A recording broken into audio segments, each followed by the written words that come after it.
Yo, let's get it, man.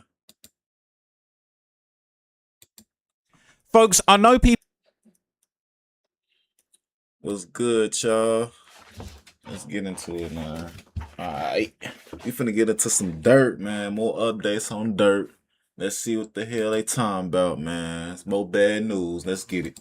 Folks, I know people love to defend the indefensible, and this whole Lil Durk case has fried a lot of people's brains, but I've just seen the dumbest thing I've ever seen, okay? This lawyer has just popped out, all right, and basically given the most ridiculous defense, and I'm not gonna lie, Bradford Cohen might be the downfall of some of your favorite rappers, okay? So just to remind you guys, this is the dude that had basically took the Pooh Shiesty case and then dropped him conveniently just before the footage of Pooh Shiesty doing the whole crime came out. And then he had the gall to go and make this video talking about, let's not believe your eyes and ears, all right? Pooh Shiesty might have a way of beating us. That video doesn't prove anything. This guy is so outrageously just got his head buried in the sand. It's insane, but I think there is this performative thing going on where these lawyers are hopping online and it's almost like a challenge. Like, let me hop online and make the dumbest defense to the most ridiculously fried and cooked cases that I possibly can. And I might pick up a few clients along the way. Bear in mind, this guy's doing all this and he dropped Pooh Shiesty. So let me show you what he said about Pooh Shiesty, showing you how dumb this is. And then I'm going to show you how he took the lunacy to a whole nother level, speaking about how he would defend Lil Durk's case. And this is a doozy. I got to tell you, it's crazy. All right, let's talk Pooh Shiesty. Everyone has been calling me and texting me and DMing me for an update on Pooh's case, and because this alleged video came out. So let me tell you a couple things. Number one is I think it's pretty nasty work that there's leaks coming from the U.S. Attorney's Office in Texas on evidence that they feel will benefit their case. Of course, they're not leaking evidence that will not benefit their case. That's the first part of that. Now let's look at the actual video itself. It does not negate my argument, my legal argument that I made at the bond hearing of whether or not this is a kidnapping case. The legal definition for federal kidnapping, this does not meet. The benefit that they're having in this video is allegedly him getting out of a contract, which he never got out of. He never used. Nothing ever happened from it. So it doesn't change my argument that this is not a federal kidnapping charge. This is not a federal case in itself because it can't come in with the Commerce Clause. They didn't prove anything with these cell phones that were allegedly used, that there had some sort of cell phone information, that they communicated something with the cell phone. That was not used. So all these different things take it out of the federal realm of... So look. Hey, nah, what about the part when he left out the part where before they met Gucci Man, he had a call, you know what I'm saying? They told his ass, hey, go back to the crib. Your ass ain't at the crib. He gonna tell him, yeah, I'm finna be at the crib. Woo, woo, woo. But then go and rob Gucci Man. Nah, bro, it's all on the phone. Like, what the fuck is he talking about?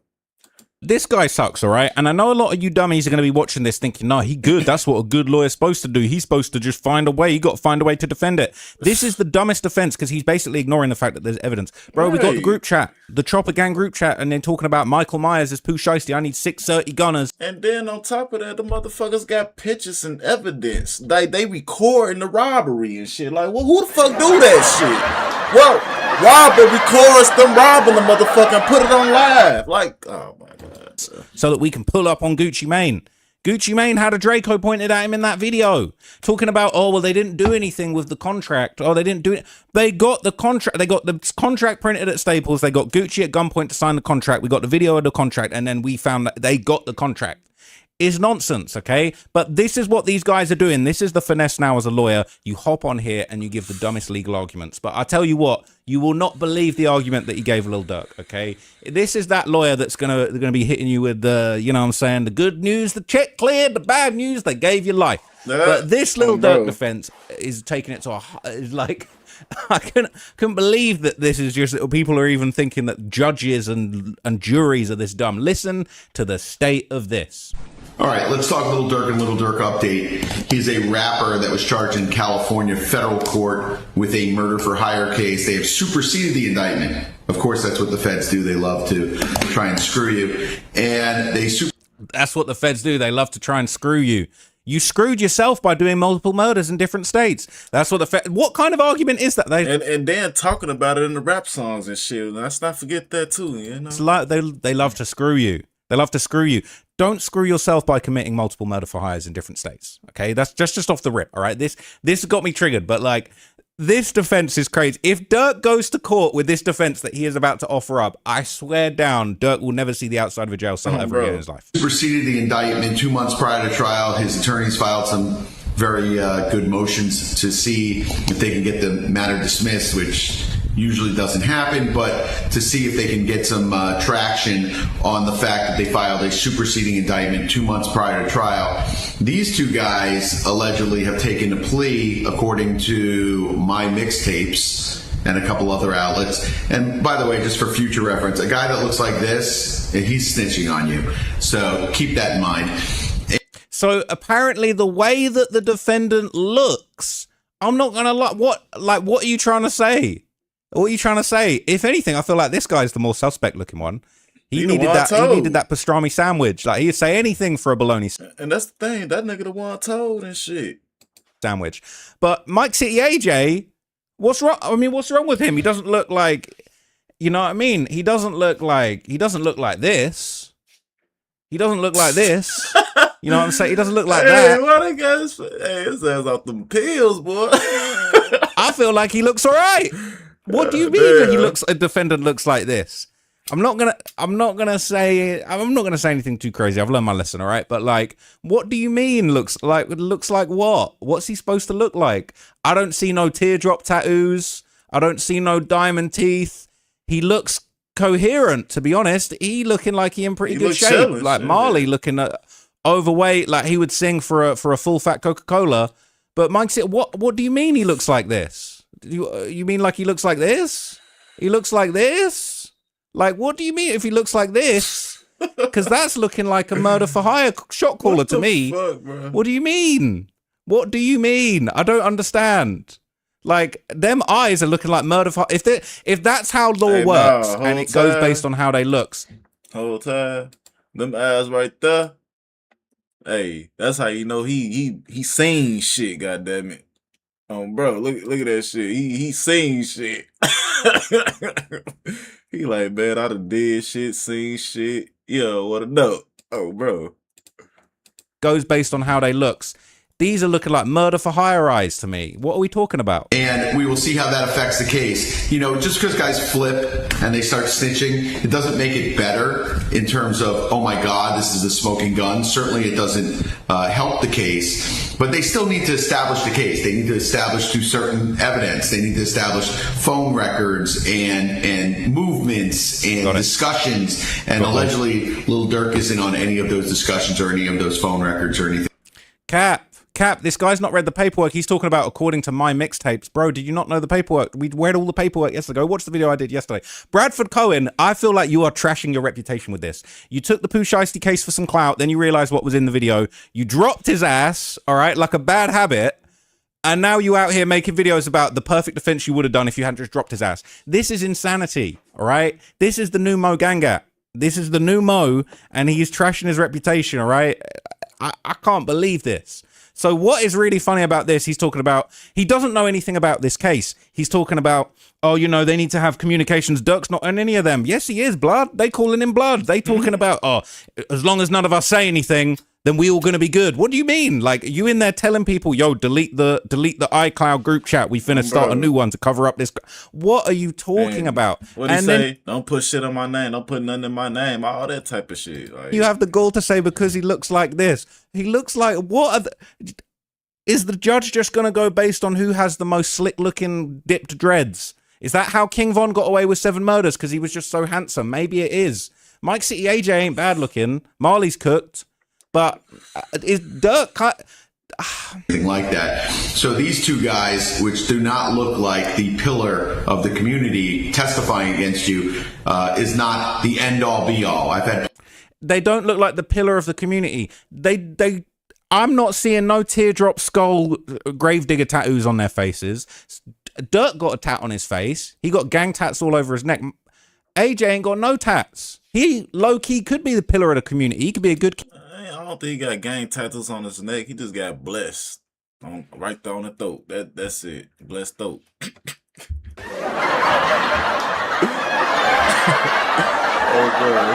Kid for all we know. It's absolute insanity that he would suggest that this is the way to go. And just the way that he's talking about the situation and being like, you know, just as these guys that look like this are snitching on you, that's not the be all and end all. Bro, they did the murder for hire for Durk, allegedly. All right. They on the messages talking about when's Durk, like, what's up with OTF, when we getting paid? Are we getting paid on the 17th when Durk's coming through with $1 million? And then he on $1 million worth of game with $1 million. And then the next day, this guy who looks like this, he on Instagram showing off all the money. What about that picture? He's saying this ain't the be all and end all. When your own assassins, when two of your top tier assassins snitch on you and tell the feds, we're going to plead guilty to murder because Durk made us do it. We picked up the bag from Durkio Smirkio. And he's saying that this ain't the be all. I think this might be the be all and end all, folks. I'm sorry, everybody. Durk's not coming home. Plenty of cases where people flipped and started snitching and they destroyed them on the stand, and they just didn't hold any water. So we're going to be following this one pretty closely. All right, let's talk Lil Durk and Lil Durk. I just can't believe, like, I actually cannot believe the gall. This is so crazy. This is a serious lawyer. Now, I don't think Bradford Cohen is actually on Lil Durk's case officially, but like, if this is what a professional lawyer, his best offering of what the defense is going to be, if that's this, he's supposed to be a legit lawyer. Pooh Shiesty hired him, and Lil Durk and Pooh Shiesty be making money together doing Back in Blood.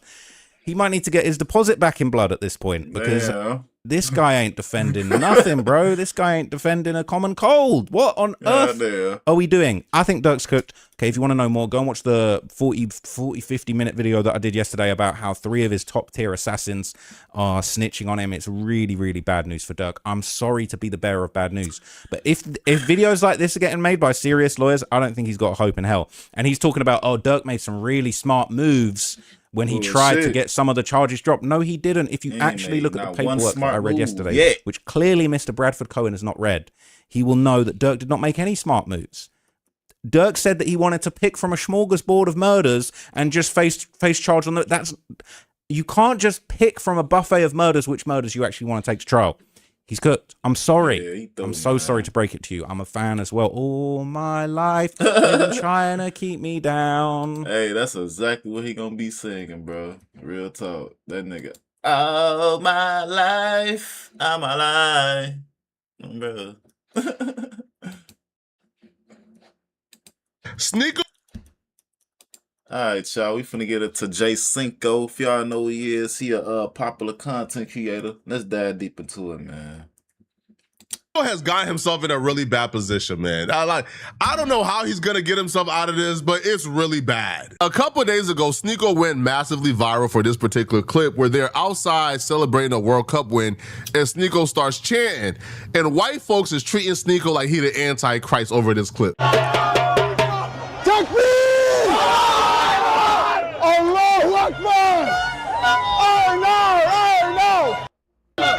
This is the Islamic Republic of New Yorkistan. Islam will be in every household. Inshallah, the whole world is Muslim. Welcome to Mamdani's New York. You see this city? You see how it looks? Inshallah, your city looks just like this too. When white folks got a hold of this clip, oh, they so dramatic. But when they got their hands on this clip, it was bad news for Sneako, bro. They online right now as we speak, acting like Sneako is a radical jihadist, bro. Like Sneako is the greatest threat to national security. They treating this clip like they in imminent danger because of this clip. They treating Sneako like Sneako wants to behead all of them or something, man.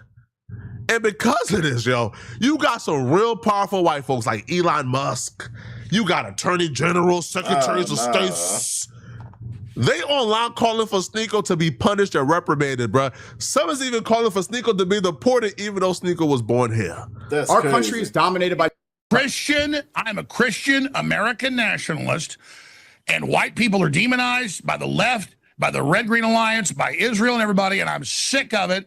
White people are 7% of the world population. Anglo-Saxons are like 2%. There's no point in and just preaching. I am sick of being run over. Okay. And everybody that's declared war on us, I'm saying, okay, then. You think I declared war on you? And you want to declare You think war? I declared don't care war? if you're Israel. I don't care if you're a Muslim. I don't care if you're a Chi-Com. I don't care who you are. Well, you want to fight? You okay, so you're games are over. you want a war? You want a crusade? Now if you're don't worry. You're gonna get one, pal. you're gonna okay, then well done. You just played into the hands of the premises Right, no, controlling don't our worry. country. It ain't gonna well be. done. No. That's It's what gonna be Elon Musk wants you to do. It's gonna be Alex. cultural, so you can sit over there and your daughters, and you can sit Okay, over there and you're marry chipping out now. You're chipping out. and you can sit over there and little boys. You're chipping out. We want your out of here. The predominant demographic in Europe, I told you, was white bullshit. guys. It's not. This is 500,000 girls groomed by the Islamics. 250,000 was the estimated number. You just doubled it, and that's completely conflated. It's 500,000 now. They had it in Parliament. And Well, here's the other thing. 500,000 estimated. You can look at the report. We know Keir Starmer protected them. We know the British leadership are a bunch of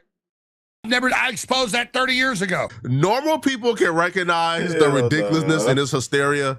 Like evangelism, spreading the gospel, converting people to your religion has always been a part of freedom of religion in this country. Like Jehovah's Witnesses exist, Mormons exist. They go door to door, literally to households trying to convert people. So that's never been like a concept that people have looked at and thought, that's too far. You can't do that. No, right? Like that's not a cause for war. Right? If that was a cause for war, Jehovah's Witnesses and Mormons would have been ostracized and shut down a long time ago, right? But no, right? The evangelism and spreading your gospel has always been a thing. But when Islam is involved, that's where they draw the line, and that's where war comes into play. And that's obviously for a reason, right? That's obviously for Islamophobia, xenophobia, or just outright racism, right? They just don't like brown and black people. It's simple as that. Now, I've never publicly stated my religion because I feel like as a commentator, it's not really needed, right? Like I don't really need to come here and tell you guys, hey guys, I'm this. And I probably would never tell people what my religion is exactly. People have heard me say in the name of Jesus. People have heard me say inshallah. I don't feel like I need to identify who I am, but I do feel like regardless of what I am, people have the right to exercise, like their religion, right? People have the right to practice whatever they want to practice. That's what makes America great. Like a bunch of these people are not even trying to like rewrite the doctrine. Now they're saying, well, when the forefathers says freedom of religion, they weren't talking about Islam. They were talking about just different forms of Christianity. Cut it out, bruh. Right? I even heard Charlie Kirk even try to like push that when he was alive. No, it's freedom of religion, right? The forefathers knew it. Again, it was very specific. They knew exactly what they were talking about. And the reason why they were so specific is because their goal was they didn't want any religious wars. They didn't want people in this land being persecuted for being a certain religion or being persecuted for practicing what they chose to practice, because they witnessed history. They seen the trend. They seen how religious wars have destroyed nations. So if you are a true American, then you wouldn't have any problem with somebody practicing what they practice, nor would you have a problem with them trying to go out and convert as many people as they can, because Jehovah's Witnesses do it, Mormons. Shit, that was like then I say like the first war in the world, like it was through religion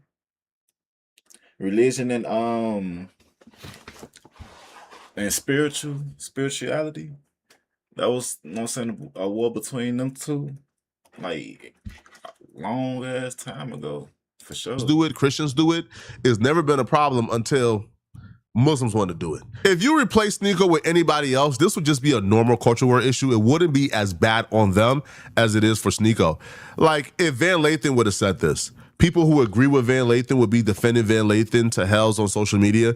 People who don't agree with him would be attacking him to hells on social media. This wouldn't be an issue where Van Lathan back is up against the wall and everybody is going at him.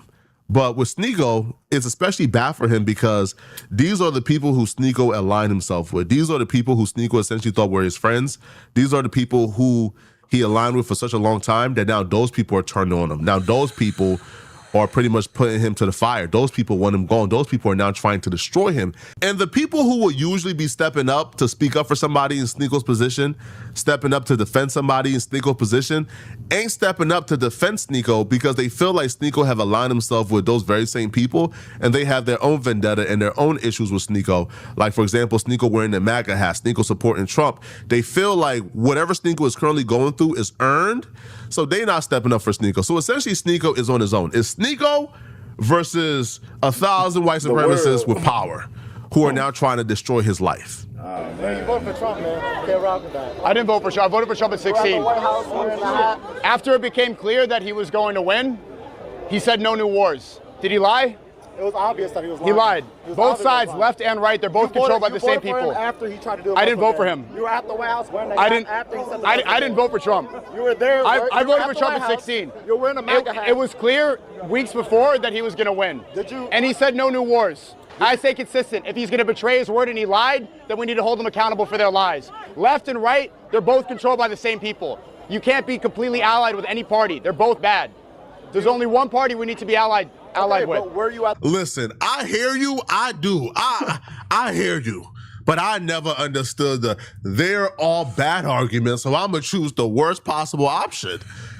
If you believe they're all bad, then why choose the worst possible option out the two? There's bad and there's worse. So you do have to hold yourself accountable, man, for, yeah, you did wear the MAGA hat. Yeah, you did align yourself with a group of white supremacists. You didn't align yourself with somebody who hated Muslims. And this was no secret. He announced he hated Muslims during his first campaign, and you voted for him during that campaign. I'll be the first one to tell you how dope I think Sneeko is, how smart I think Sneeko is, how creative I think Sneeko is. But this is one of those things where, yo, Sneeko, you wrong, bro, all right? And I don't think Sneeko should even be interested in trying to defend his positions. You picked the wrong side. You was wrong. You aligned yourself with white supremacists. You was rolling around with Nick Fuentes out of all people. You aligned yourself with people who hate Islam. So you can't blame a Muslim for saying, hold on, bro. You wore the MAGA hat after Trump said he wanted to do a Muslim ban. You was rolling around with Nick Fuentes after Nick Fuentes announced his hatred for black and brown people and Muslims. You rolled in circles knowing how these people feel about us. So now that you're on track, we don't feel comfortable being around you like that. We don't feel comfortable embracing you the full way because you still supported people after knowing how they felt about us. And I feel they gonna fuck around and cancel his ass on bro. I feel like Sneeko shouldn't even argue with that. Be like, you know what, bro? I understand. Hopefully at some point you come around. Hopefully at some point you see I'm a changed man and maybe my work got to show that. Right? But I think they're absolutely right. Sneeko did support these people after the fact. The White House wearing the MAGA hat. I didn't go to the White House. You were wearing a MAGA hat at Trump's inauguration. I never went to the White House. That's a lie. You were at an inauguration. I went to the inauguration. I wasn't invited to the White House. You were wearing the MAGA hat at the inauguration celebration. No? When he said no new wars. in DC. If he stayed consistent, I never went to the White House. I never went to the White House. You're wearing, I don't know if it was the White House, where the inauguration was, next to all the Trump supporters. He said no. He said he was going to. He said he was going to stop no new wars.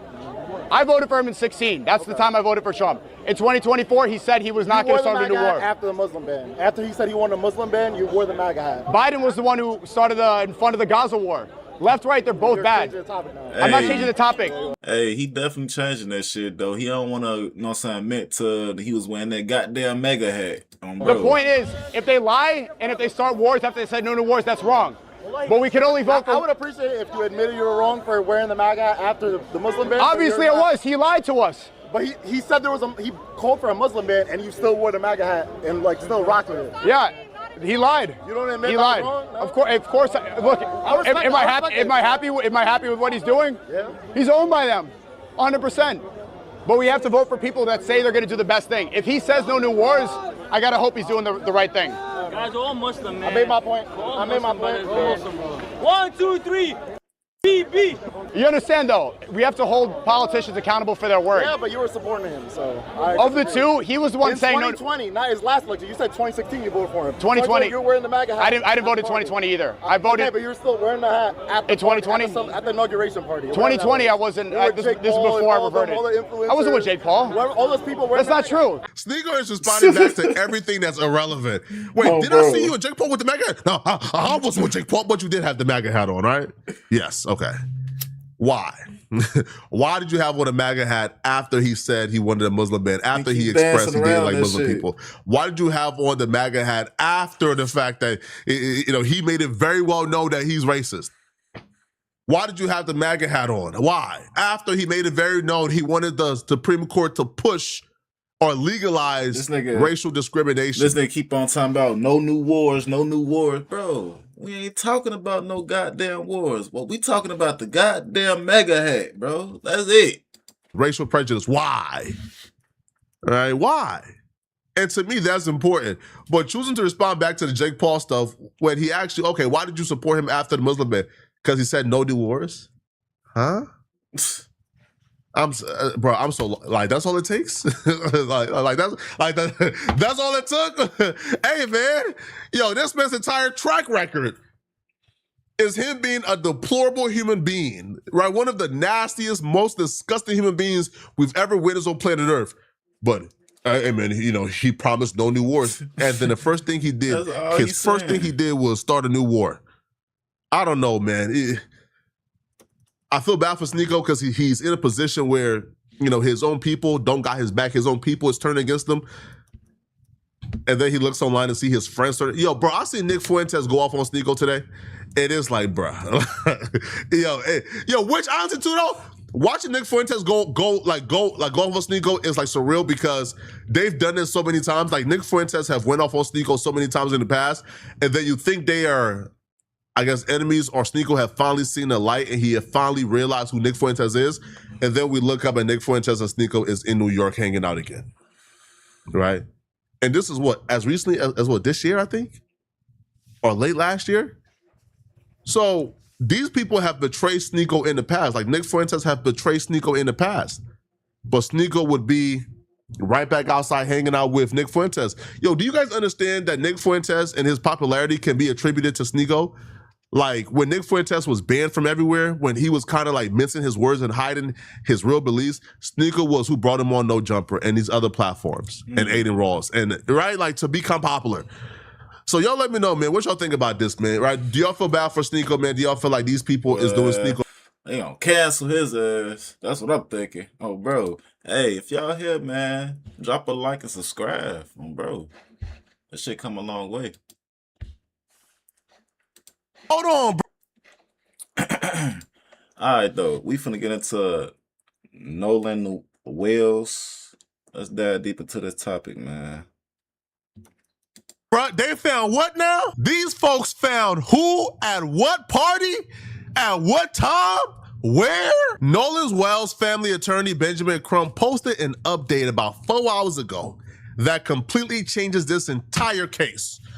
Benjamin Crump posted, listen, social media allegations claims there is a photo of Nolan at a land-based pool party in Jackson County before 1 a.m. on July 5th. Before we even get into the picture or where the picture came from or if the picture is legit or not, we have to first explain why this picture would be very crucial and important to this investigation if it's discovered that Nolan was at a pool party at 1 a.m. on July 5th.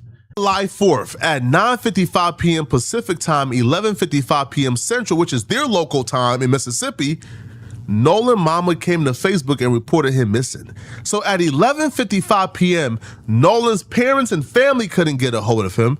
His friends are saying they hadn't seen him since they left the island, and Nolan was officially reported missing at 11:55 p.m. So why is there a picture of Nolan at a pool party at 1 a.m.? Y'all not thinking hard enough if you don't got the answer yet, bruh. If I'm saying, why is there a timeline of Nolan at a pool party at 1 a.m. on July 5th, but Nolan was a reported missing person at 11:55 p.m. their time, and the friends hadn't seen him, the parents hadn't seen him, the parents had went to go grab his phone by 11:55 p.m. The parents were in possession of Nolan's phone by 11:55 p.m.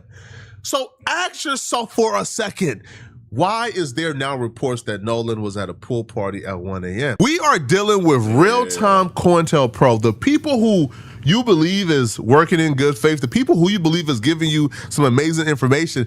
There are actual agents of chaos and people among us who are working against the mission. That's what it sound like. These are people, suspected white supremacists, probably. The agents of chaos are now working overtime once the photo came out. You see, the photo coming out done blew this shit open. The photo coming out done, you cannot hide anymore. The photo already blew this case open.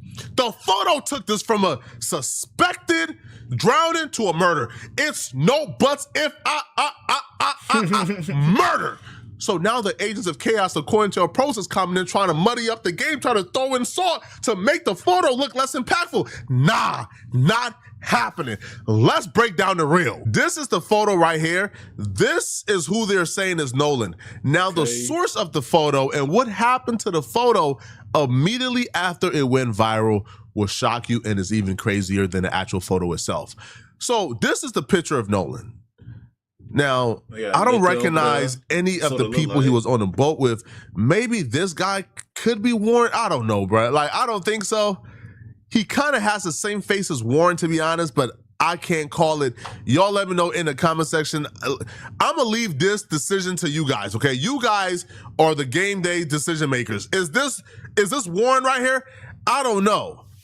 But this is supposedly Nolan at about 1 a.m. on July 5th. The person who posted the picture initially, his name is Evan Noel Ford. Now, he didn't post the picture as a standalone. He posted a picture within the mix of other pictures. So this could very well just have been a mistake. He could have very well posted this, not really understanding or seeing that Nolan was a part of it, and just posted a picture of his entire day. And then this picture got caught up in the mix. Once he realized it, you know what Evan did? Instead of Evan, I don't know, making a Instagram post, making a story post saying, hey, nah, this was an old picture. Nah, this not from the 5th. Nah. Evan began to quickly do damage control. My biggest problem with all these people is they just been moving so suspicious. So as soon as the pictures began to go viral, you know what Evan did? Evan goes, because it was posted a part of this. So it was posted a part of this carousel. Evan goes and deletes the picture from the carousel. He deleted it. He completely deletes it. He gets rid of it. It's no longer there. And then after he deletes the picture, he goes ahead and turns off his comments for all the other pictures. Every time. Hey, something ain't right, man. Why the fuck you deleting pictures and comments and shit? Like, what's up with that, y'all? What's up with that? Time we're introduced to a new character is always something sus. Yeah. They're always moving so sketchy. My thing is like, yo, if you did nothing wrong, if you're completely like innocent. Man, hey man, fuck that. Lock their ass up, man. Real shit. Man, it's too much evidence. Like y'all acting too fucking fishy. Lock their ass up, man. If this is just a mix up, just come out and say, oh nah guys, yo, hey bro, y'all got it all wrong, yo. That's from like a couple weeks ago. I was just like reminiscing about Nolan, bro. You know, like sorry, bro. And like I'm like, but nah. Whenever they're confronted with anything suspicious, they just start moving so sketchy, bro. Delete the picture from the carousel. Hey, what's up with that, man? Turn off all your comments. Right. Turn off your inbox. It's like, why y'all be moving so suspicious? Why y'all move so sus? Yo, y'all are like the most suspicious, sketchiest, innocent people I've ever seen in my life. If y'all innocent, why y'all be moving so sketchy? Bro, hey, if you innocent, shit. My shit still been up. I wouldn't delete shit. Like, what the fuck? You moving kind of strange. Lock your ass up, man. I don't understand Lock their ass up.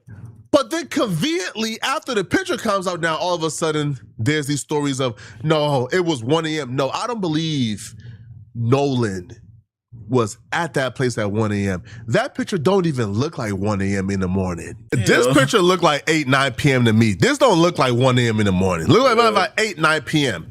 But I think the 1 a.m. narrative was thrown out there from my perspective to throw us off. Once you throw out the 1 a.m. narrative, it starts to discredit the very picture because it can't be 1 a.m. because Nolan's parents had his phone by 11:55 p.m. Nolan was reported missing by 11:55. So it was not 1 a.m., bro. There was mass hysteria by 1 a.m. for Nolan to find Nolan. He wasn't partying by no 1 a.m. That was before 11 p.m. That was about 8-ish, 9 p.m.-ish to me. 8-ish, 9 p.m.-ish. And low key, yeah. Like you in a pool party for 1 in the morning. Like, nah, hell nah. That don't even sound right. Nah. The reason why I think they had to throw in a 1 a.m. narrative was to get us off the track. Was because if that was Nolan at 8 p.m.-ish, 9, late 7-ish, Nah, it's like 8 p.m. like 8, 9 p.m. ish. If that was Nolan at 8, 9 p.m., that takes away the possibility that, oh, he just drowned at the island, and then his body washed up on shore afterwards, even though his body didn't wash up on shore after a high and low cycle. The high waves and low waves, it didn't wash up on shore, but conveniently it washed up on shore on a Monday. Cut it out, bro. Right after people done searched the entire island. That would take that away, and it would almost certainly confirm Nolan was killed or murdered far after that island and then brought back to the island to make it feel like his body was discovered. Because think about it for a second. This will make sense and fall in line with everything we know. Katie said, yo, Nolan had to cut our conversation short because he said he was about to hop on a boat with the homies and head back. I think they hopped on that boat and head back. From this, if this picture is if that's Nolan, his mama tend to think so, Benjamin Crumb tend to think so, but if that's Nolan, that will confirm Nolan was alive after the island. That's Nolan. Nolan was murdered after the island, and Nolan's body was taken back to the island to stage a drowning. And then we get like a very sus, sketchy Facebook comment from apparently one of Nolan's friends or homies who was there. Now, I'm very suspicious. I'm very sketched out about this comment. I think this is one of the agents of chaos. I think this is one of the COINTELPRO, because this account is responsible for spreading the 1 a.m. thing. And it would be impossible for Nolan to have been alive at 1 a.m. It was just too much mass hysteria. That photo had to have been about 8, 9 p.m. Anybody claiming 1 a.m., I think is trying to get us off the scent. They understand that once you throw enough mud in the water and muddy it up, that we kind of start to lose track, kind of starts to second guess and question the receipts. But if that picture is Nolan, there's no question somebody's going to jail immediately. This account apparently describes a story of Nolan leaving the island, getting into an altercation with his friends, and then him being murdered and then taken back to the island. So they go, bro, no. Again, this is a reply to a comment, by the way. Bro, no didn't get into a fight at the island. It was our friend No. Well, No is Nolan. Didn't get into a fight at the island. It was our other friend. No and Wyatt did get into an altercation right after that, not even 10 minutes later, because Wyatt took his phone and Evan was trying to be hard. Nolan was definitely screaming, give me my effing phone back, Ninja, what the hell wrong with you? So they all calmed down. So that's when we heard, that's when we head to Evan's house because he was throwing a pool party. So yes, No came to the party, and yes, we was drinking, but Wyatt and Evan and Morgan and Andrew was really high, and I think they was trying to get Lucy and Natalia to try some as well. But yes, they got into it again at the pool party. It didn't end until almost 1 a.m. I know Evan's mom kicked us all out once they started fighting. It was Andrew and Evan and Wyatt and Warren was basically recording and laughing, saying, get him. And all I could hear was No screaming. So yes, I tried helping. Then his mom come out screaming, yelling, drunk, make us leave, and was saying she was gonna call the cops on us if we didn't leave her house. But it didn't let No leave, and No was by the basketball goal that was inside the pool. He was leaning over beside it, gasping for air and spitting out blood. Okay, listen, man, we gotta be very careful, bro. Now, this person also claimed as well, that man, they was picking on him, bro. Bro, like that sound like they was bullying all type of shit, bro. Like, but like Nolan's mom knows this information, and they just got off the phone with Nolan's mom. That's a lie. Nolan's mom is actively on Facebook right now saying she hasn't spoken to like this person, and that she's asking for this person to reach out. So that's a lie. See, we gotta be really careful with not muddying up the real information with the fake information, because these white supremacists are trying their hardest. I seen a Twitter comment. There was somebody on Twitter, by the way, who is under every comment going off on how this Nolan stuff is a hoax. They're following Nick Fuentes. They're following a bunch of like white supremacists. This person, after commenting anti-Nolan stuff, this person then began to tell people in the Twitter replies that the person, like the guy who was supposedly Nolan in the video, that was apparently his son. Just outright lying. Not his son at all, just outright lying. So we have people who are actively working to discredit the movement, to discredit the information to get Nolan at least the justice he deserves. So when you hear stories like this, take it with a grain of salt. I think the image, the picture, for sure, is gonna blow this case open. But be very careful with people like trying to get their lick in, trying to come after the picture gets released to tell us more and more information that's just completely inaccurate. Because if you've spoken to Nolan's mama, she would know. She ain't speak to you. So you're already lying in that regard. But be very careful. These people are con artists. These people are trying to do everything in their power to make sure that we look like we're manic, that we look like we're crazy, that we look like we have lost our absolute mind. They're trying to get away with this. Definitely. This is just sickening, man. Y'all let me know in the comment section. Hey, man, I ain't gonna lie. Like, shit. It's like, it feel like they trying to push some shit. Like, they really trying to push some shit. Like, cause even from the Chud situation and shit, when he, you know what I'm saying, doing all that shit, you know what I'm saying, talking about fuck niggas, like, you know, all that racist shit. I don't know, man. It's like they trying to push some shit. Like, they trying to start some type of war or something. I don't know. I ain't trying to be on no conspiracy theory, but it seemed like it. Oh, God. Trying to tell you. Charleston White just Hey, man. We finna get into some Charleston White allegations. Let's dive deep into it, man. got hit with some crazy accusations from a woman claiming to be his cousin. I'm Shalandra. I'm cousin of Charleston White. In the late 90s. When I was younger, about age 11, I was at my cousin's house, which is his mother. I was in the restroom taking a bath, and Charleston came in and asked me to play house. I am very deeply scarred by it. I don't give a what he say, and if he watching, I don't give a what you talking about, because, you know, I mean, only God knows the truth, and he sit high and he look low, so that's your spirit at the end of the day. I don't know who Charleston White enemies are, but Hey, hold on. You know, when you a kid, when it's time to play house, motherfuckers, hey, watch that shit. Oh, bro, I be getting random emails, hey, hell and it started about 2 years ago. Just random emails. Yo, Flacco, cover this Charleston White cousin story. And I kind of avoided it, never really touched it, because I'm not breaking a story where I don't have any paperwork, facts, or proof about. But now that the cousin has gone public, we could talk about it. So she claims that Charleston White was about 20 years old, which would be between 1997 to 1999, which entirely depends on which one of Charleston White ages on the internet you believe. But the date is really important and it really matters, and it will come back when people are trying to figure out who to believe in this situation.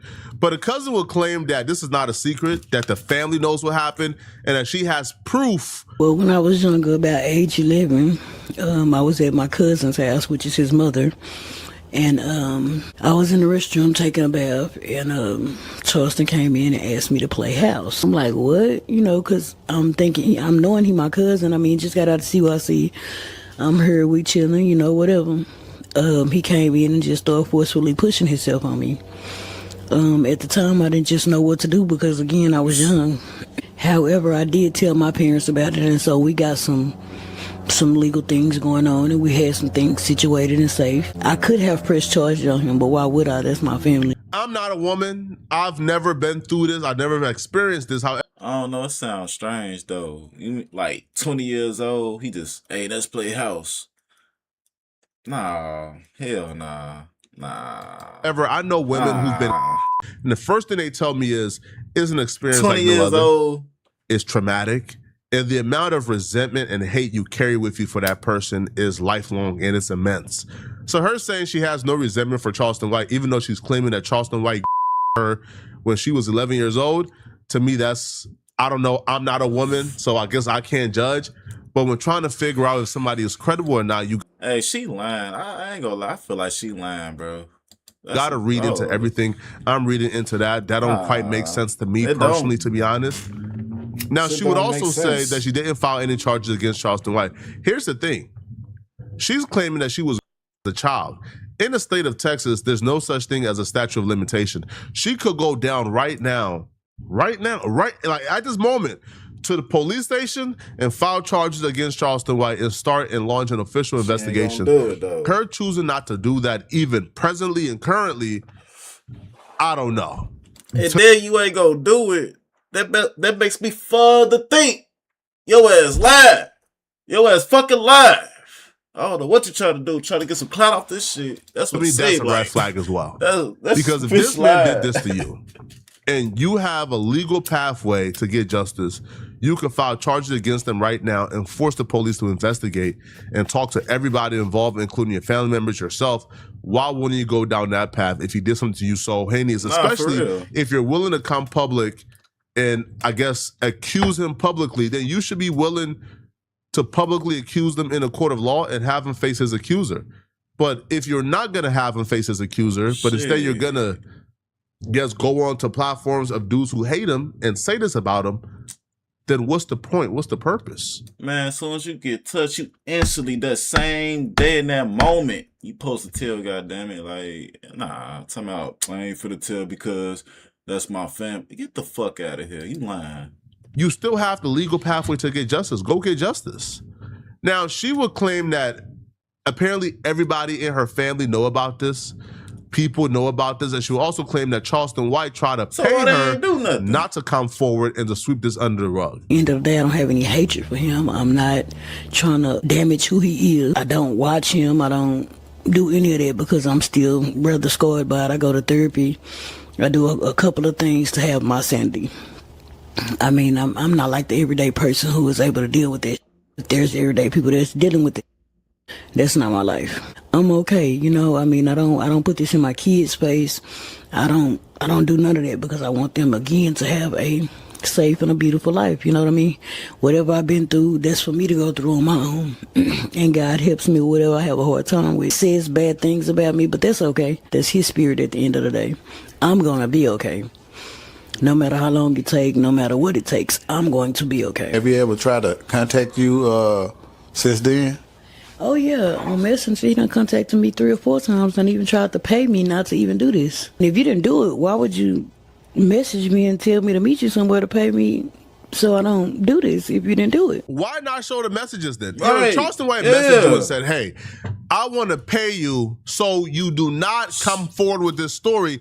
Why not show the messages? Why not show us the damn receipts or something? Shit, like you just telling that shit, you just saying it. Show us the receipts. Not show the proof? Why not show the receipts? Because if you have receipts and proof that Charleston White is saying, hey, let me pay you not to come forward, then that's all the confirmation we need. Charleston, you did bad if that's the case. But if you continue to levy accusations and you're not bringing any receipts or any proof to the table, especially something like, if you said he messaged you and asked you, hey, let me pay you, let's meet up, let me pay you, don't come forward with this. That should be the proof you need. You blast that. Or like Charleston White should like press charges on that shit. Like, man, she lying, bro. Like, that's some lying ass shit.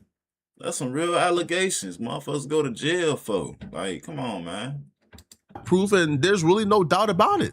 Because I'm not contacting anybody who accused me of anything that I know is not true. No, I'm working on suing you. That's what I'm working on doing. So if that's the case, then why not just provide that? Why not just show that? Why not just put that out there? But if you're making these accusations with no receipts and no proof, we're forced and we're put in a position where we kind of have to dismiss you because there has to be a larger barrier to entry when it comes to believing accusations against public figures.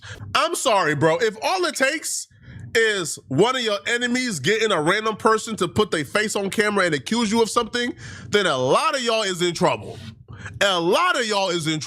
Man. And I'm sorry as well. And also, too, for anybody. I ain't gonna lie. Like, let me be, you know what I'm saying, up there if a motherfucker lied put some shit on my name and lie, I'm finna get my lawyer and press charges on your ass. Like, I'm not, hell no, I'm finna not, nah. You ain't finna just sit there and just talk shit and try to get some clout on my name. I'm finna press charges, get my lawyer, all that shit. Like, nah, bro.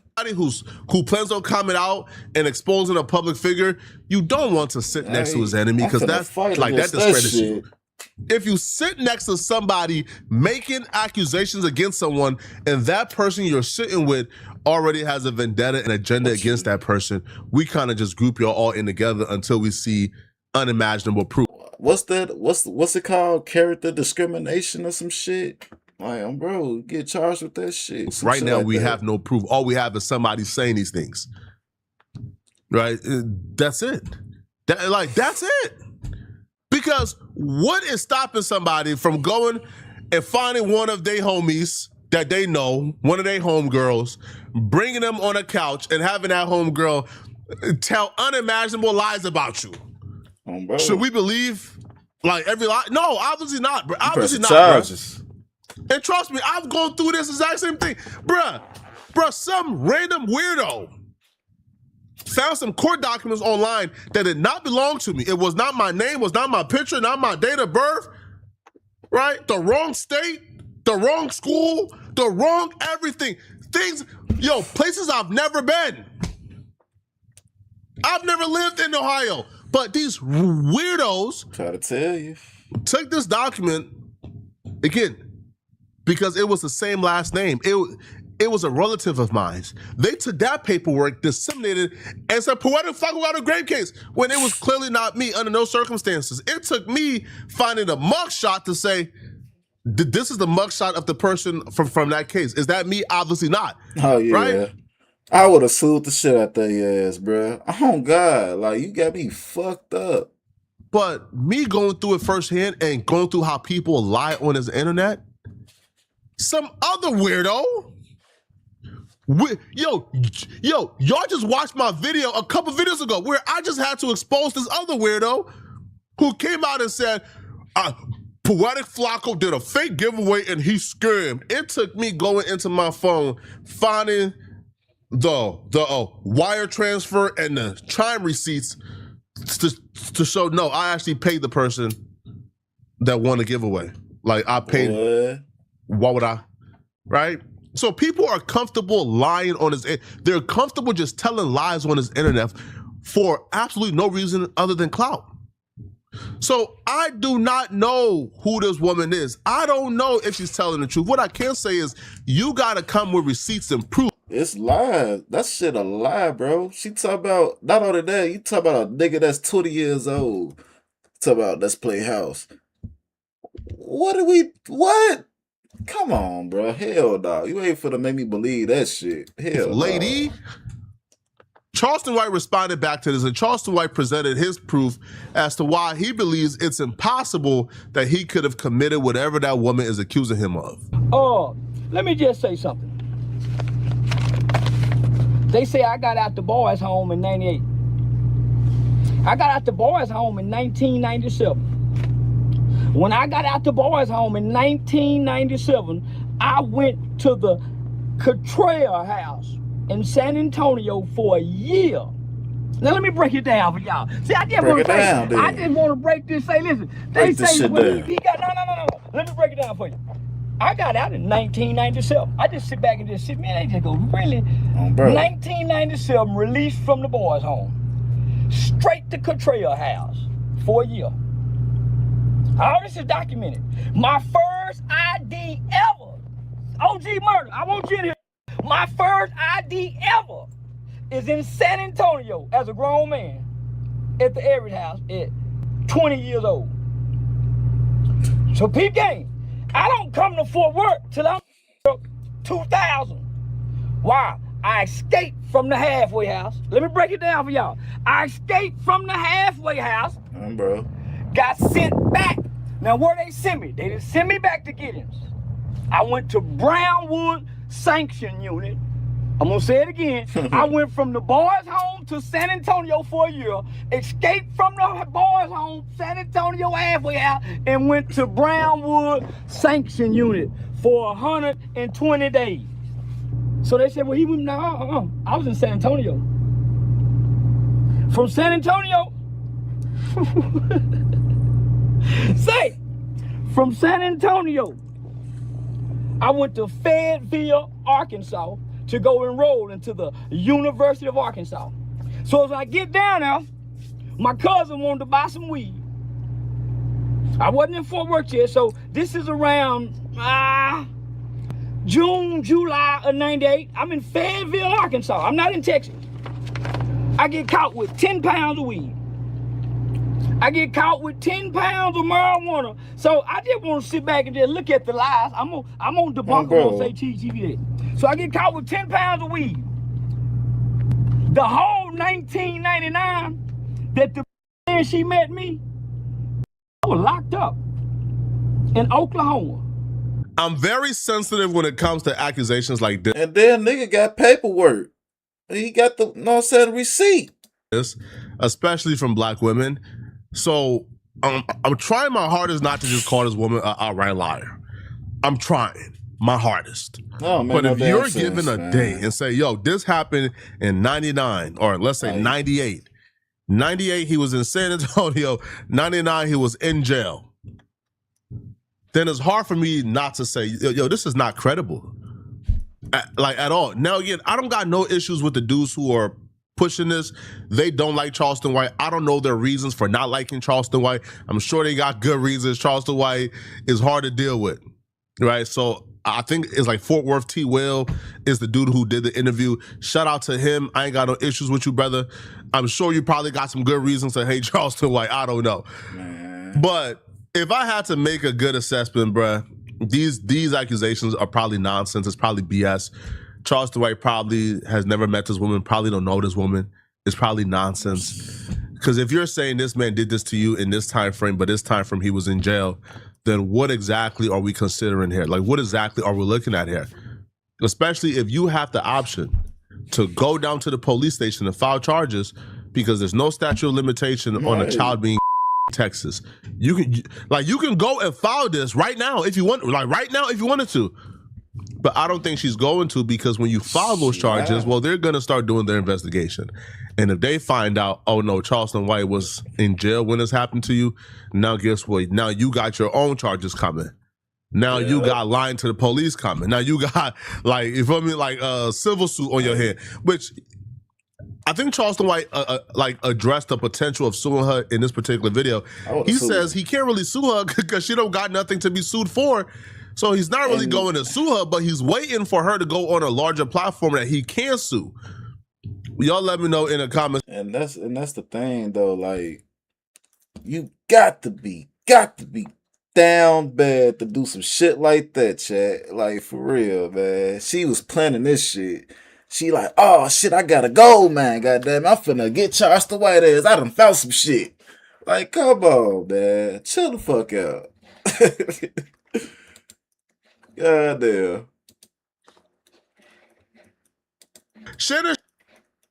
All right, y'all. We finna get into this Shannon Sharpe situation and this boxer. You know what I'm saying? Let's dive deep to the story. Sharpe had the boxer Shakur Stevenson on his podcast tonight.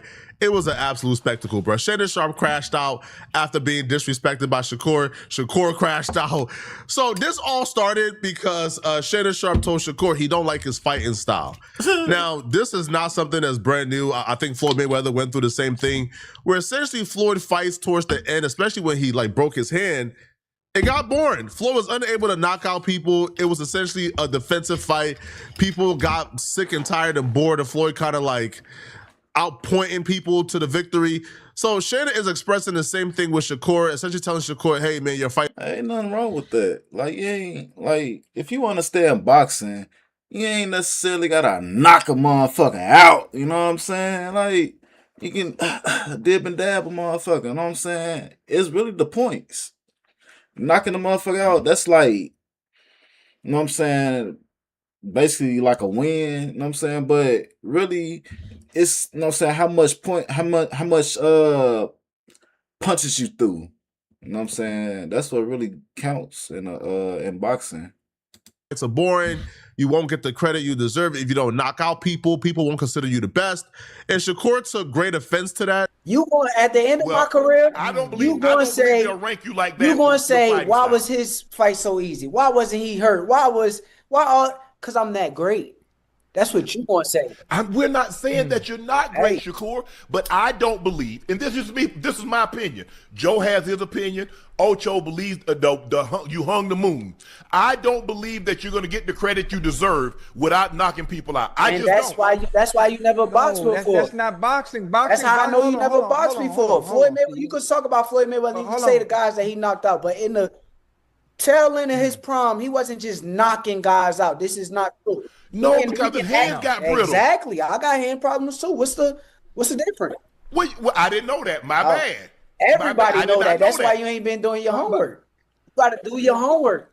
But you can't say just because I don't like your style that I don't know boxing. You don't. I grew up in an era where Sugar Ray and was knocking people out. You just told me that I don't put myself in harm's way by getting in the ring. That's what you told me. That let me know that you don't do your homework. But you talk about one fight. You talk about Teofimo. Any fight. What about all the other fights? I'm not. Any hold on. fight. Am I the only one said that about you? Right. I was wondering one thing. Am I the only one that's ever said that about your fighting style? Yes or no? A lot of people that don't know boxing say that. No.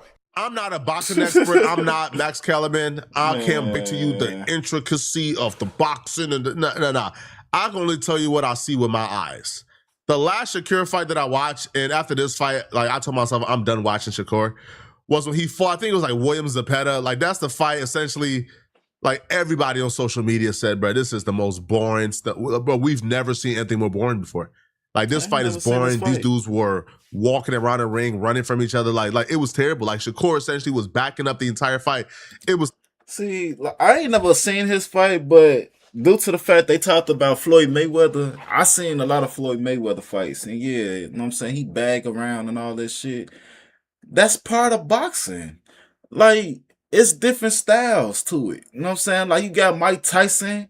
He just come in the ring, just boom, just knock a motherfucker out on bro. You know what I'm saying? You got motherfuckers float like a butterfly, sting like a bumblebee. Goddamn, just, you know what I'm saying? Do all, you know what I'm saying? Jab around. You feel me?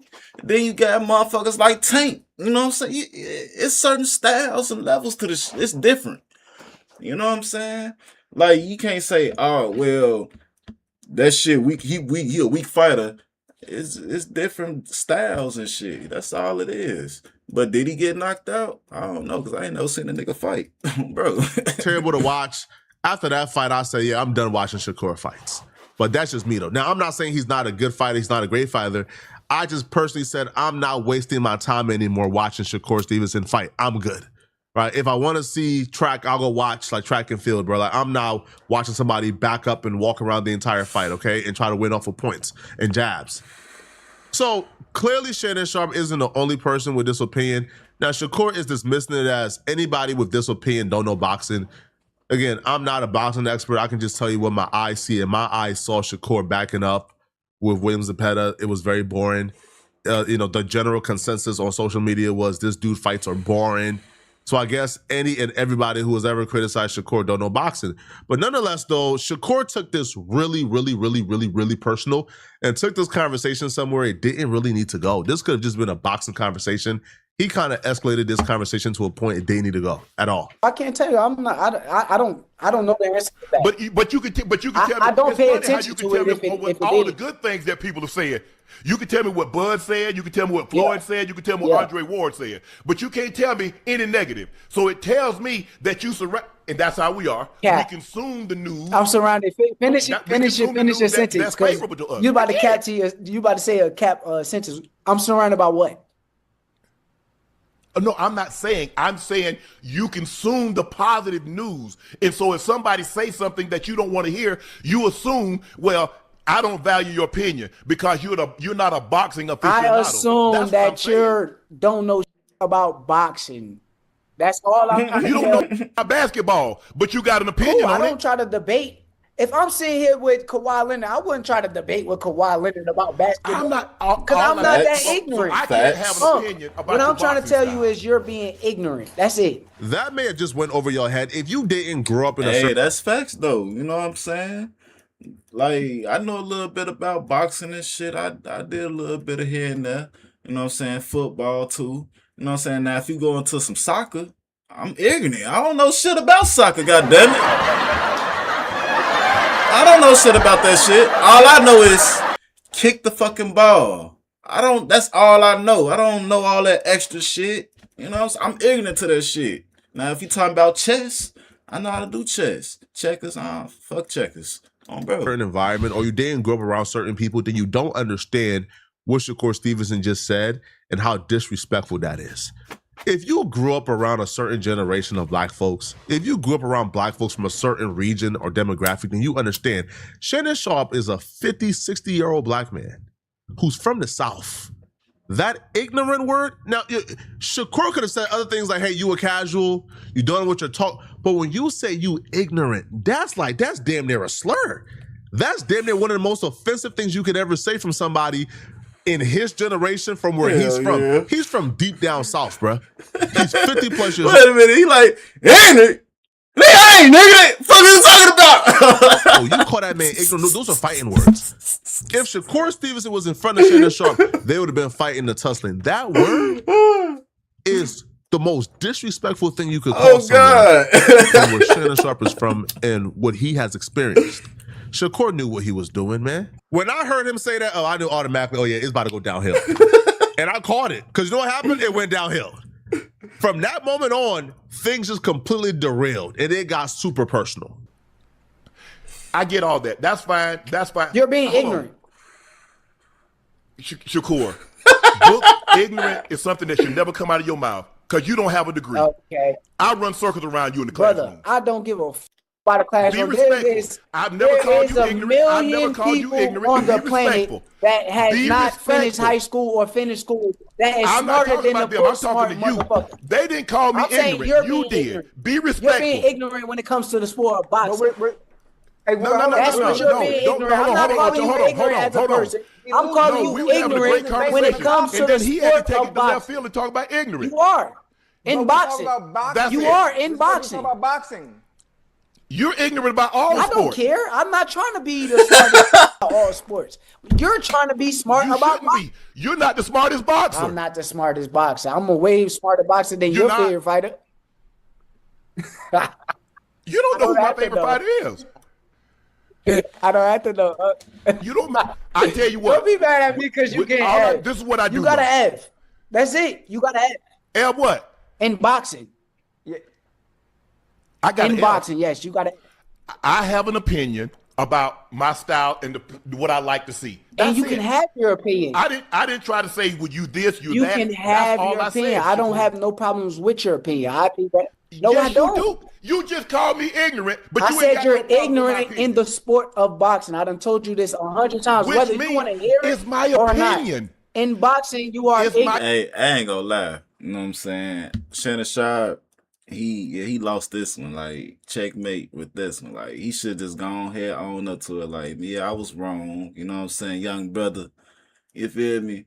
I'm ignorant to boxing. I don't know boxing, but I know about football. That's it. You know, he should have just kept it real like that. But you know, he had the opinion. And I stand by opinion. It's my opinion. You got upset because I don't fall in praise you. Your style is boring to me. This conversation is not about boxing. I first want to put that out there. Not no more. And you're about to find out very shortly why this conversation was never about boxing. Shannon Sharpe is pissed off at Shakur Stevenson for bringing up the fact, that he went through a situation last year on a podcast and talking trash about Shannon Sharpe going through that situation. Shakur is mad at Shannon Sharpe for having opinions about his boxing, which is why Shakur was on a podcast gossiping and talking trash about Shannon Sharpe and bringing up Shannon Sharpe's situation from last year. Shannon Sharpe will ultimately bring that up. And I say that to say, Shannon Sharpe knows he's a casual. Like, when you're asked to describe what Shakur Stevenson boxing stance is and you can't, like, you don't know what his boxing stance, you can't name the boxing stance you're describing, you are a casual. But he still has his opinion. But Shannon Sharpe came into this podcast with an agenda. Shakur came into this podcast with an agenda. Both these dudes were pissed off about the conversations they were both having about each other.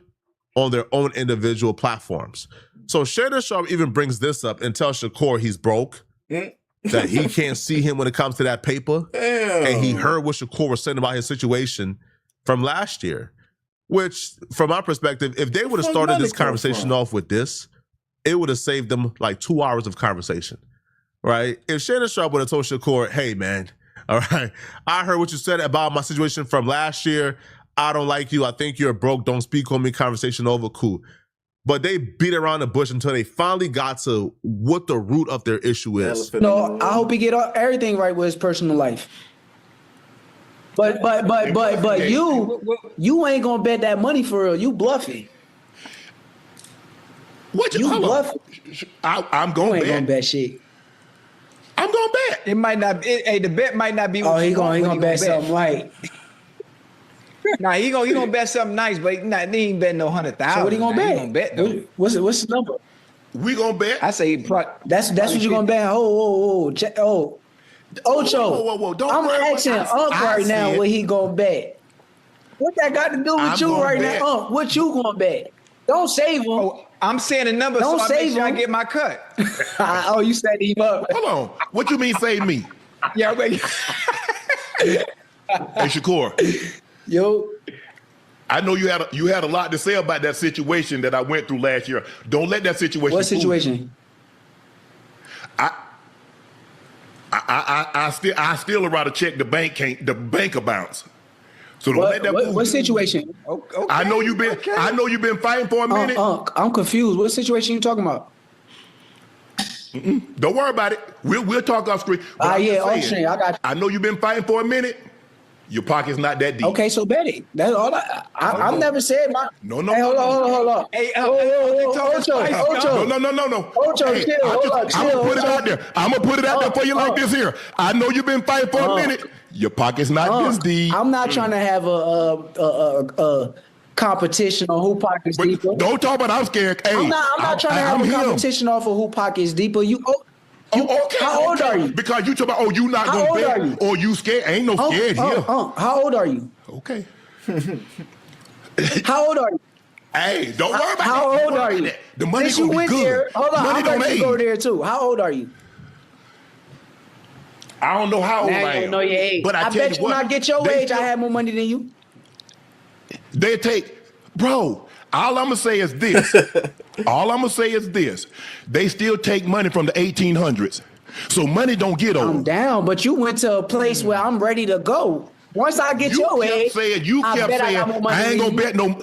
You kept saying, Once I I ain't gonna get bet no your money age, I like I bet I ain't got got more no money than money. Hey, look here. I got enough. When I leave here, I'm gonna leave my kids in a better situation. I agree with. That's why I say we ain't even got to go to. You the one said that kept something about the saying situation. I ain't say nothing about your situation. No, you did. You did. You was talking because you heard what I said. I heard what you said. Somebody sent it to me that he got in the situation. Yeah. I heard what you said, and you know you said it. Don't I probably did. I've been mad enough to. But you talking about you got more money than me right now. I'm telling you. By the time I get your age, you see what I mean? Oh man. Well, no. Somebody said it to me that you should have started off with that. I don't think Shannon Sharpe in his mind thought Shakur Stevenson was calling him broke. No reasonable person hears you're scared to bet and think, oh, you called me broke. No, that's not what that means. No, that's just me. You're scared to bet, meaning you don't believe your opinions. You aren't rooted in your convictions. Like, you don't really believe what you're saying. Like, you don't believe I can lose. You're just saying it. But Shannon Sharpe using that as an excuse to go that personal and to bring up money shows he already had resentment towards Shakur for speaking up on his situation. He went into this with resentment. He just used this as an excuse to go off on Shakur. It's simple as that, bro. Because no reasonable person is hearing somebody say, hey, man, you're scared to bet. Man, you won't put up that money, as you calling them broke, right? So Shannon Sharpe went personal, but you got to blame Shakur for opening up the floodgates. Because I don't think Shannon Sharpe would have had an excuse to go personal if Shakur Stevenson ain't called Shannon Sharpe ignorant. Now, I do think Shannon Sharpe is a casual boxing fan. You feel me? Like, I don't think Shannon Sharpe can talk about the intricacy of boxing with someone like Max Kellerman. But both these dudes harbor the resentment. They just use this podcast to take it out on each other. But if you enjoyed this video and you want to watch another good video, I feel like that was a chess move anyway. Him calling him ignorant. Like he like, you know what? I'm gonna call his ass ignorant because he boxed. You know what I'm saying? That's like playing chess anyway. So he used that shit. He like, you know, I'm gonna call his ass ignorant. Oh, bro. You know what I'm saying? That stirred his ass up.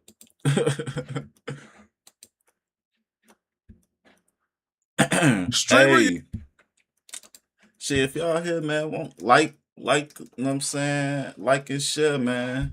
And subscribe. But we finna dive into Cenat real quick. Let's dive deep into it. University has gotten Cenat in a world of trouble. It's done more harm than good. It's created more enemies than friends. Kai went live for the first time yesterday in 9 months to announce who the streamers are that got accepted into Streamer University. This live stream was supposed to be wholesome, but instead it turned into a nightmare. Because of this live stream, people are now calling Cenat the devil. They're now calling Cenat racist. They're now levying a bunch of heavy accusations on Cenat. His own friends are turning against him. His own friends are damn near ready to take him out. This is some crazy stuff, bro. I'd never seen nothing like this before in my life. The biggest critique I've seen of Cenat in the last 24 hours after his announcement of who's getting into Streamer University is essentially like the smaller streamer and the general public feels like their time was wasted. They feel like they essentially made their audition tape, traveled 2 hours, stand outside for 6 hours for a chance to audition and apply to be a part of Streamer University because they felt like it was for small streamers. But when Cenat announced who's getting the Streamer University, is essentially all established streamers. Like the overwhelming majority, probably like 70 to 80% of them are established streamers who already make a lot of money online. They already got a couple 100,000 subscribers. He even allowed OnlyFans girls to get accepted. So people felt like this is just an absolute bait and switch. This is no hate to Aisha Sophie, but did the rules change for Streamer U? I thought you couldn't be an OF girl and get into Streamer U. But bro picked like one of the biggest OF girls of all time to get in the Streamer U.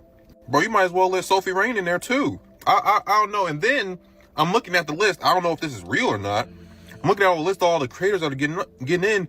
It's like the biggest creators of all time. What do you mean people from FaZe are getting in? What are we talking about?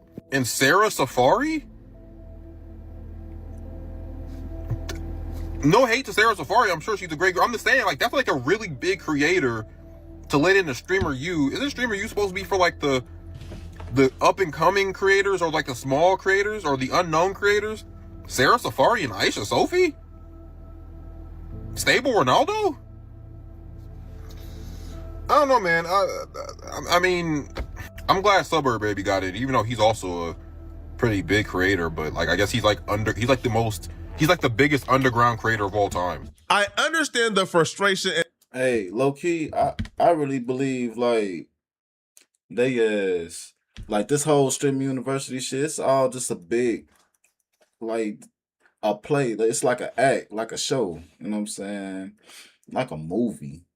You know what I'm saying? Cenat already picked the people that he already knew that, you know what I'm saying, that he wanted to be in at the beginning. And then he told him.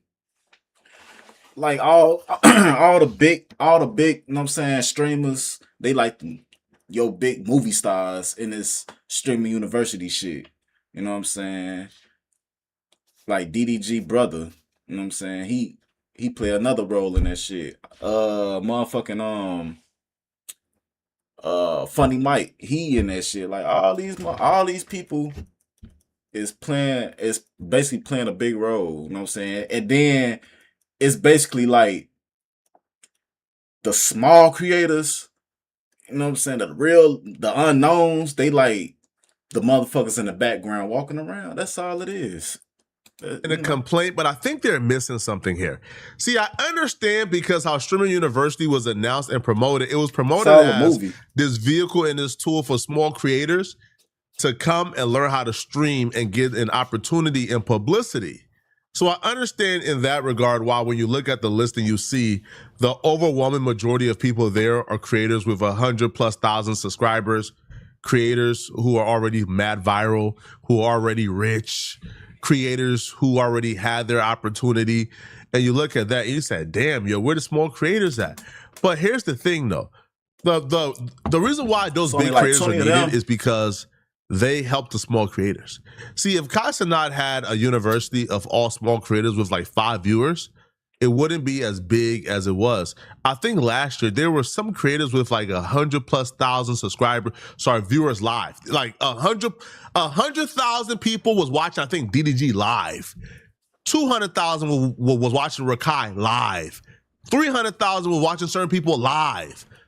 So when you are a small creator and let's say you run into DDG and he has 100,000 live on the same campus as you. Now people are going to come into your live stream to see your POV on campus.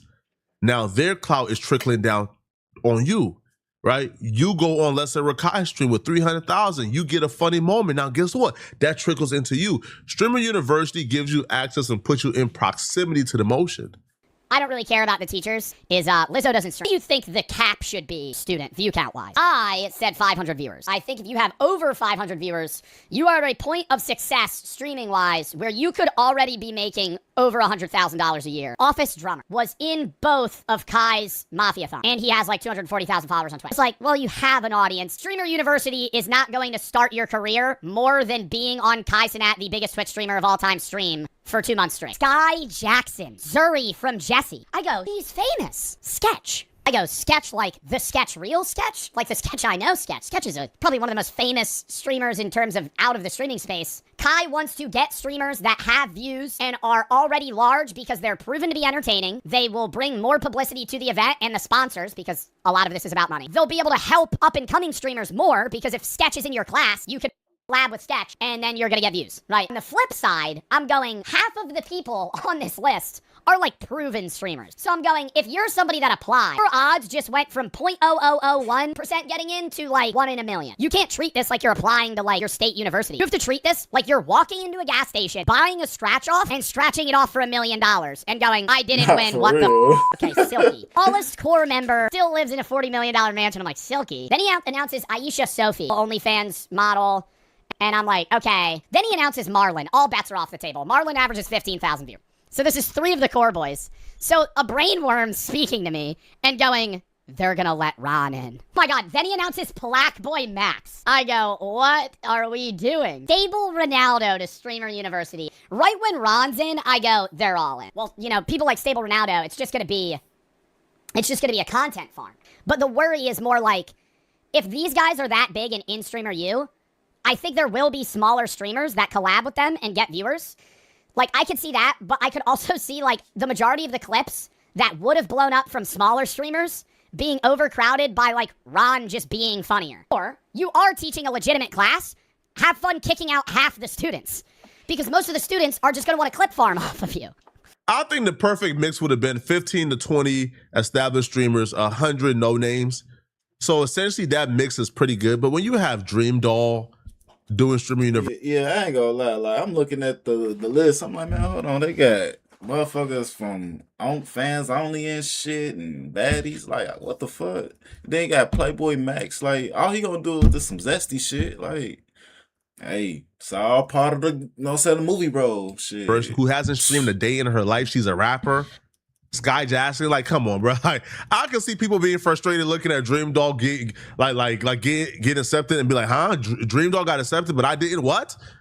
So I understand that part, right? And I understand people's frustration, but under no circumstances should we be seeing grown men coming on this internet and crying because they didn't get accepted into Streamer University. And I'm not talking about crying in terms of they're frustrated, they're complaining. I'm talking about we are seeing grown men come on this internet and we have tears falling from their eyes. Tears is falling from their eyes as if Kai Cenat and Streamer University is their only golden ticket to a successful life. I'm not going to sit here and act like, you feel me, like I don't give a fuck, because obviously I do. You feel me? People laugh at me for being passionate about and caring about wanting opportunities. This a lot of me, bro, because there's a lot of people that don't get second chances in life, bro. Crying, folks. Like, a lot of people deadass don't get second chances in life. And it's like, bro, this is so much to me, bro, because it's like don't get second chances, bro. Hey, nah, you ain't finna cry like that, bro. Like, if you feel like that, bro, like, what the fuck, man? You better grind, motherfucker. Like, what the hell? You crying and shit? Your ass better be on that motherfucking computer grinding. My goddamn it! This shit, just because you ain't get it to Streamer University, get the fuck out of here. I cry a lot, but it's like, bro, I'm crying because that means something to me, bro. I can't sit here, like, you feel me? That's not watching me. And it's like, bro, like, you start to think, like, bro, you do one stupid thing, you your whole life up, there's no change in that. It's like, you know, people, bro, all I'm trying to say is people, bro, I'm going to keep going. I'm going to make sure that people get a chance to prove themselves. Hey, wait a minute. Hey, if you look at the comment, nigga, hold on. Motherfucker say go to bed, nigga. All I'm trying to say is Like, people, bro. I'm gonna keep. oh, bro, go to bed. Exactly. Take your ass to bed. Your ass crying and shit. Get the fuck out of here. Keep going. I'm gonna make sure that people get a Just chance keep working. Look, like, you know what I'm saying? This chat telling his ass. Keep grinding. Work, nigga. Take your ass to bed. Bro. Prove themselves, you feel me? Because I owe it to myself. I owe it to my community, bro. And I'm just gonna keep grinding, bro. Because, like, on a real note, dead ass, bro. Don't let what you do in the past ruin your future. You feel me? That's my biggest message going on. Just keep working. Obviously, I'm crying and shit, bro. That's healthy. You gotta show that, bro. You feel me? It's for the better, bro. You feel me? I'm sorry, bro. Call me heartless. Call me what you want, bro. This is loser activities, bro. This is fatherless activities. This is inexcusable. This is not cool. It's not cute. It's not thorough. This is loser stuff. You are a grown man crying over not getting accepted into somebody else's program, university, or stream. Nah, but, you know what I'm saying? My fault for stopping the video, but I'll be damned if I cry. You know what I'm saying? Because I ain't get accepted to this shit. Got me fucked up. For real, man. Bruh, he's acting as if the alternative, which is go do your own thing, work really hard, grind, find creative things to do, and blow up online. Streamer University has been active for about a year. People were still finding ways to blow up on the internet before Streamer University, bruh. People are finding ways to blow up after Streamer University. Cenat ain't the gatekeeper to the internet. Not getting in is not like a death sentence to not blowing up. What? Yo, and this guy, I remember him. He was on Playboy Max stream for almost a year. He was like a rotating character. And if you weren't able to do anything with the audience that Playboy Max afforded you when he was at his peak, then what makes you think you would have done something with the audience you got from Streamer University? I just don't understand this behavior, bruh. Yeah, like, what were you hoping to accomplish with the tears? You were hoping for Kai to say and say, "Oh yeah, tell you getting accepted, bro." What? You much rather cry, shed tears online. Yo, you're gonna have a kid. Yo, not only that, humiliate yourself. Grown ass man crying and shit, bro. You're gonna be somebody's father one day, and they're gonna have to pull up the internet and see, damn, yo, my daddy was crying over not getting an opportunity to smell Cenat perfume. What? Yo, what is wrong with y'all, bruh? And he's not even the worst. I seen another dude. Now, this other one was outrageous, because this is one that Cenat has helped more than anybody on earth. Cenat put this dude on 2 marathons. Cenat made this dude a household name, introduced him to Kevin Hart, got him a car. And this dude is online crying as if Cenat has never done nothing for him before. I just want to say, bro. Nah, man. I'm sorry, bro. Everybody who thought I would get in, you know what I'm saying? I appreciate y'all, bro. I love y'all, bro. We didn't make it in, but we finna just go use this motivation. I'm gonna be mad motivation, bro. We finna go hard this year. We finna go crazy. You know, shout out to everybody. Bro, on God, this is why I don't talk to y'all in this community, bro. This is why I don't this community, bro. This is why I don't y'all, bro. Y'all get dead ass 35,000 watching me, bro, but not tuning into the Switch, bro. 1,000 watching me, but ain't nobody dropping a sub, ain't nobody showing love, bro. Y'all steady be in my stream talking about some. Why don't you express yourself? Why don't you talk about real? Talk about this, talk about that. And when I talk about this, bro, y'all be trolling. Y'all dead ass be trolling me, bro, all the time, bro. I'm tired of, bro, what's wrong with my community, gang? For what? And Kai, you know they finna troll worse, bro. You know they finna, oh, you ain't making it in the stream of you? You ain't making it in the Clover Boys, and he ain't making it in the stream of you. You ain't living in the mansion, bro? What happened? Kai don't be, bro. Yeah, nigga. 10,000 subs every night, bro. I help you get to 1 million subs, bro. Come on, bro. Come on, bro. If I don't get into stream you got, bro, if I don't get into streaming you game, bro. I'm finna break in that song. You finna let me in there, bro. You finna give me a chance to be me, bro. You finna get to know the real. Tired of it, bro. Hear me and hear ye. I would never respect that. Shit. I don't care how sorrowful, how pitiful, how much it pulls at your heartstrings, bro. I would never support a grown man comment on his internet, looking at the camera and crying real tears because he didn't get accepted into Streamer University. Is you crazy? And he should be the last one complaining. The last one that should be complaining on this internet is NPC Miles. NPC Miles was in multiple Mafia-thons, 2 of them. Met Kevin Hart, did all the good things. All the good things he did. Other people who was on the Mafia. Shit, nigga, you met Kevin Hart. The fuck you crying for? Fucking crashing out and shit, nigga. When he was on, they went on to build substantial audiences for themselves. They went on to get 100,000 subs. They went on to do a lot of amazing things. Miles was not able to parlay the opportunity and the layup that Cenat gave him. He just wasn't. And now he's back asking for a third opportunity. And because Cenat didn't give him the opportunity, now he's online going off on Kai. Now he's online telling Kai that he's the reason why Kai was getting 10,000 subs every night and ultimately broke the record. You see how y'all love to burn bridges? You see how y'all love to bite the hand that feeds y'all? Why would you do that? That's just dumb. Yeah. That's just dumb. In life, you want to maintain as many bridges as possible. You don't want to burn no bridges. You crazy? There's a tweet with 170,000 views calling Cenat the devil, right? So this creator claims that Cenat is the devil. He is the male version of Medusa. He drains your energy. This is crazy, bro. The Clover brand didn't work out. Now he back on stream acting like a goofy Streamer University is finna be ass. Y'all filled out applications for no reason. So ultimately, man, I've seen more negativity than positivity when it comes to Streamer University. But Cenat has promised he's going to be doing it for as long as he lives. But y'all let me know what y'all think about this, man. All right, do y'all believe, that Streamer University is creating problems for Kai, or do you guys feel like it's a net positive? Let me know, okay? Shit, my thing is, grown men shouldn't be fucking crying just because they ain't get accepted to some goddamn shit. Like, all you gotta do is work, motherfucker. Work. All you gotta do. Shit. Joe. All right, y'all. We finna get into Joe Rogan. Let's dive deeper to the story real quick. Damn. Joe Rogan just created a lot of problems for black folks. White supremacists are grabbing and holding on to this Joe Rogan clip, and they are running wild with it.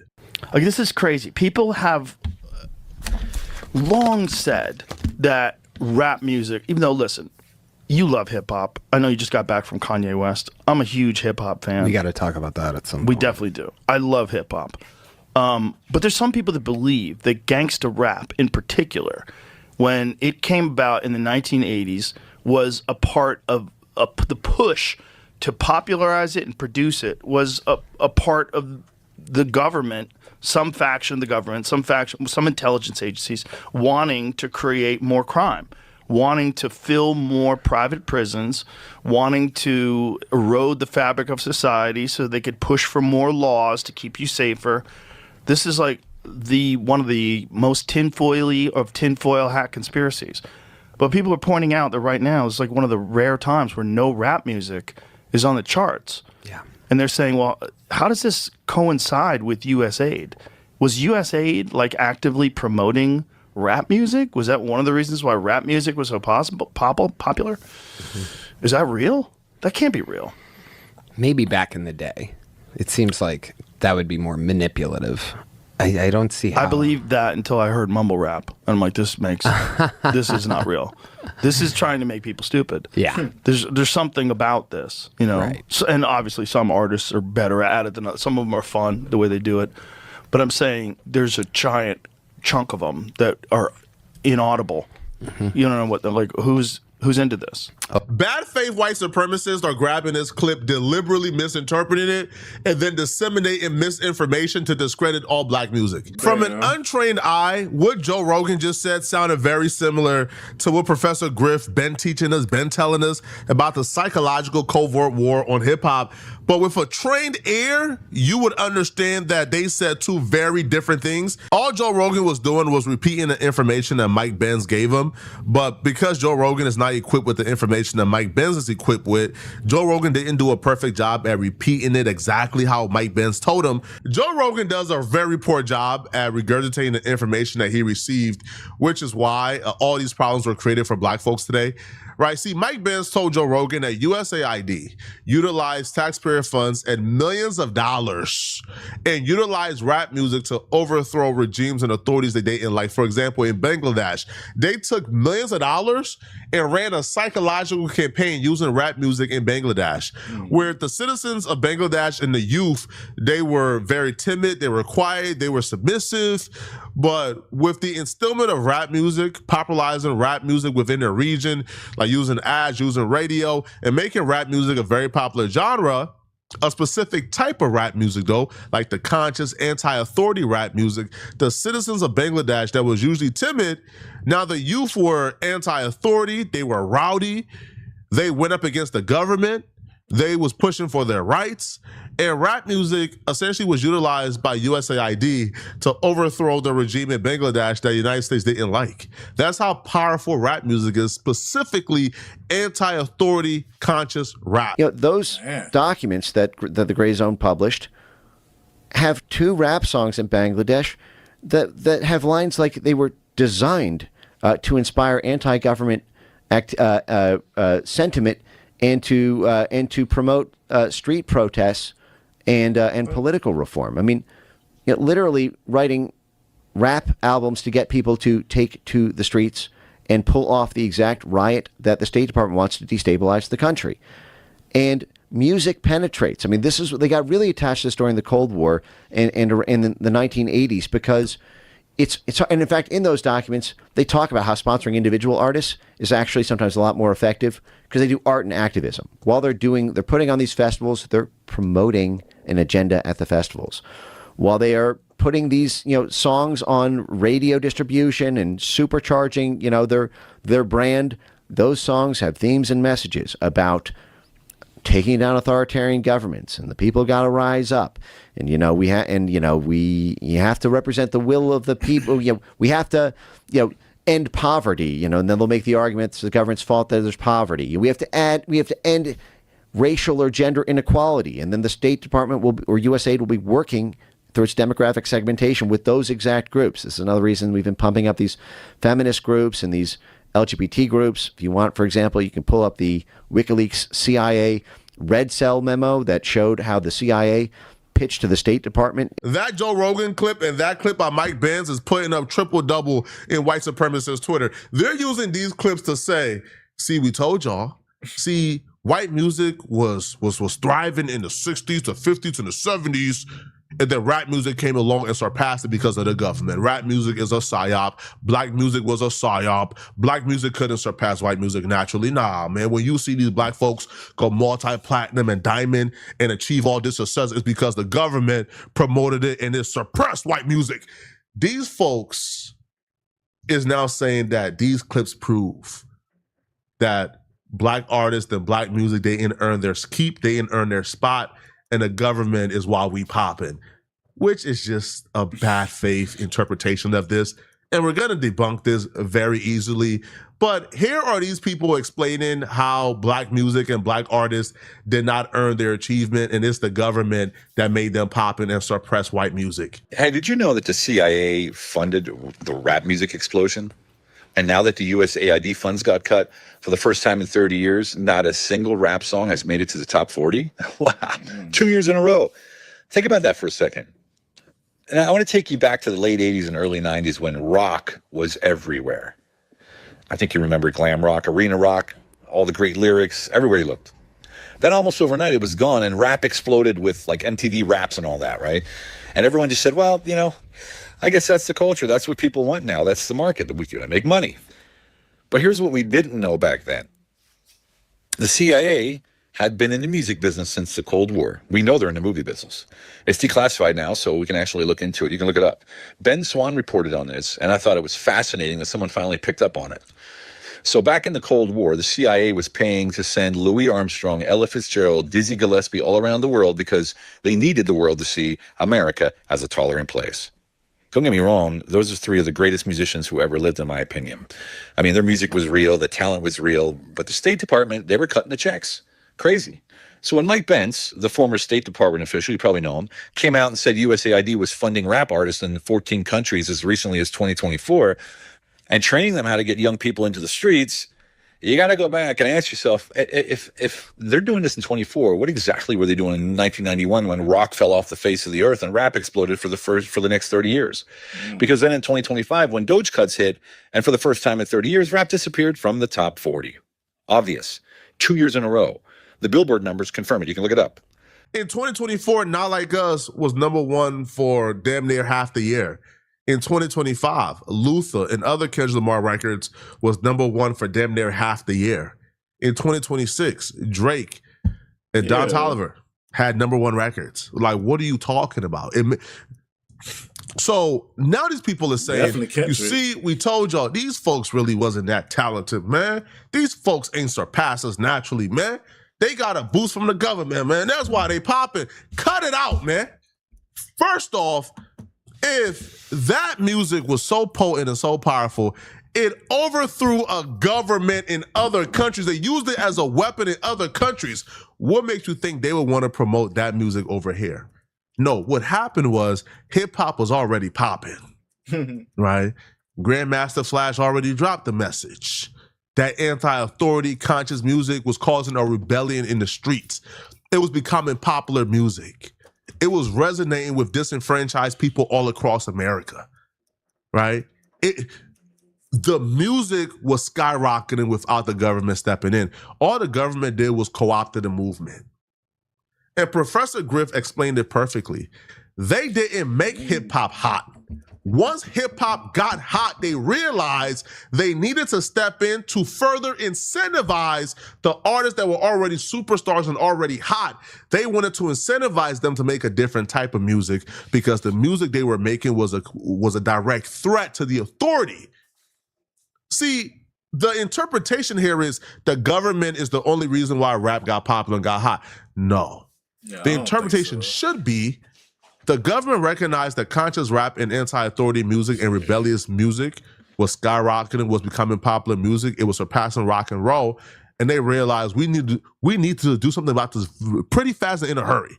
And that something was saying, hey, man, if you want to get a record deal and you want to get signed, you gotta kind of have to start moving like NWA. We don't I was just finna say that. I swear to God, I was just finna say about NWA. Like, they shit was like straight up revolutionary. Like, they was talking about fuck police, fuck police, all that type of shit. I'm like, like when I'm like, okay, you know what I'm saying? Back in the day, they, you know what I'm saying?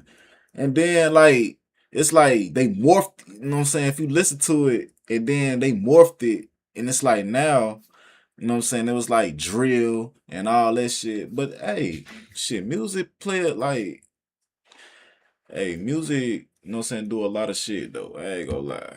You know what I'm saying? Make people do a lot. No K ourselves one.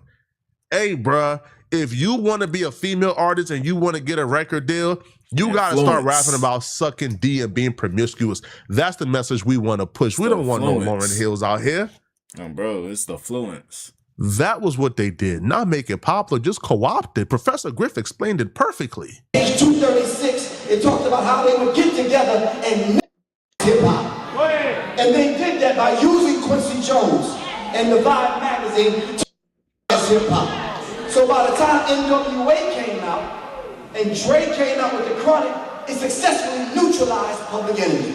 So you heard No More Consciousness. Sad but true. We went through a period, and let me read you the period that we went through. We went from the oral tradition of hip-hop and then entered into the conscious era of hip-hop. After the conscious era of hip-hop, we went into the gangster rap era. From the gangster rap era, they started thugging, balling out against control, and this is where you get all about the Benjamins, cats making it rain in the club and this kind of thing. Shortly after that, the pimping element of hip hop was introduced. And at this particular time, they were marrying hip hop on to strip clubs and that kind of madness with Luke and these kind of songs coming from the bottom. They was marrying hip hop on to the criminal element. They was marrying hip hop on to pimping and gangsterism and balling out of control. They constantly was marrying hip hop on to these things because hip hop was the voice of the voiceless. So now we entered into a phase of the metrosexual. I'm gonna say that again slow. The metrosexual was put in place as a buffer between the radical brothers and sisters that were taking their product to the record companies. You had to go through them, and their job was to just strictly turn you down and become the buffer. So when you came with your positive material, they said, no, we're not signing anything like that. But if you did something like NWA, and NWA became the template for all the other rap groups that come out at that particular time. So now as I'm reading the book, I'm thinking about sharecropping back in our history and how we can run a parallel between sharecropping and what's going on at the record labels, which are nothing but plantations in your damn way. So that's the real explanation. Rap music was already popping. Rap music was already going to do what it was going to do. The government really only had two options. Hey, man, make rap music become popular through conscious music naturally, anti-authority music naturally, have rap music go untouched and keep it in its purest form, and have them continue to educate the masses, or start to incentivize people to make a different type of music. And that's what they chose to do, not this nonsense. Somebody says there is no more rap in a hit list after USAID was cut. Rap was a psyop to tear down white culture. Why do y'all feel like the world revolves around y'all, man? I don't understand it. And I'm not talking about all white people, man. I'm talking about the white supremacists. Why do y'all feel like the world revolves around y'all, bruh? So I'm sitting here thinking, what does this actually mean going forward? Because if the funding is gone, the counterfunding is gone too. And now we know that people with no talent, how they got famous. The machine that was deciding who gets pushed and who gets buried just lost its budget. So does that mean a kid with a guitar who actually knows how to play has a real shot now? I'll be real, y'all can't be this dumb, bruh. You think that these record labels with billions of dollars who are ran by billionaires, you think they needed USAID? No, first of all, USAID is for internationally. USAID is to run these co-op psychological campaigns. These billionaires at UMG who owns billions of dollars in catalog, who got billions of dollars off of music, these people got a D budget. These people do their own promotion, their own marketing. These people are not ran by USAID dollars. So what do you mean the money has dried up? Are you dumb? Like, are you high? No, there's still record labels. There's still gatekeepers at these labels who decide what music is popular and which is not. Yeah. But y'all let me know in the comment section, man, what do you guys think about this, all right? Now, I don't think Joe Rogan did this on purpose, but I could be wrong. Y'all let me know in the comment section. Do y'all feel like Joe? Yeah, I don't think he accidentally tried to do that, but shit, he did it though. Fuck yourself up. Alright, damn.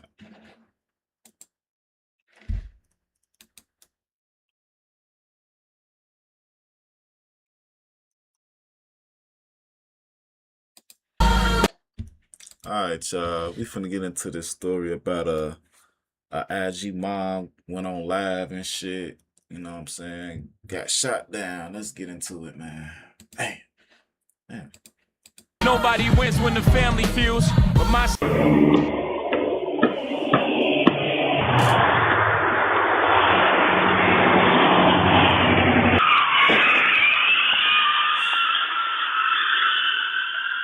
crazy.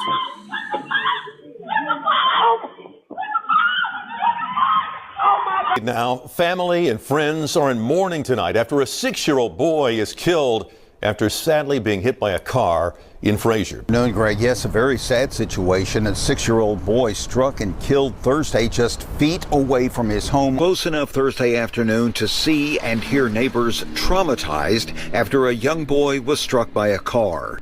When I came out, his family was screaming and running up and down the street, and she said a 6-year-old baby was hit by the car. Damn. All I know is she said he was playing with a ball. That's all I know.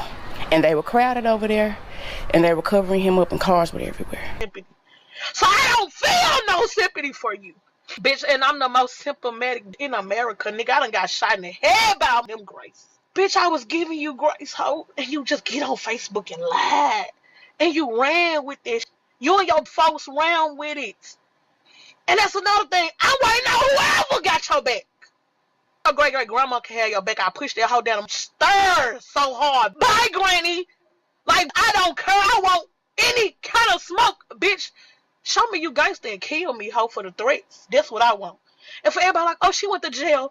I ain't never touched a cell in my, you stupid, dumb fuckers. The word for today is accountability. Some people will have mixed feelings, including myself, at the conclusion of this video. Within the last 24 hours, a Memphis mom had went to Facebook to voice her frustration and make threats towards the woman who got away with murder involving her 6-year-old's demise. This wasn't a case involving firearms, physical force, or anything in that nature. Unfortunately, it was a freak accident where a young woman was driving a car and ended up striking her son who was outside playing basketball. Now, as mentioned, the word for this video is accountability. Authorities say that this woman shouldn't be charged. After getting arrested, all charges was dismissed. And I'll let you guys tell me how y'all feel about that one at the conclusion. But here's the thing. The real takeaway that I want us to take from this video is the consequences. Is the consequences for this young woman after we disclose the facts appropriate for all charges to be dropped? And or is the consequences for the mom possibly serving jail time for threats she made towards her killer via social media? As mentioned, today we go over the facts, pay our respects, and see where this case stands today. But before we go over this one, I want you guys to remember,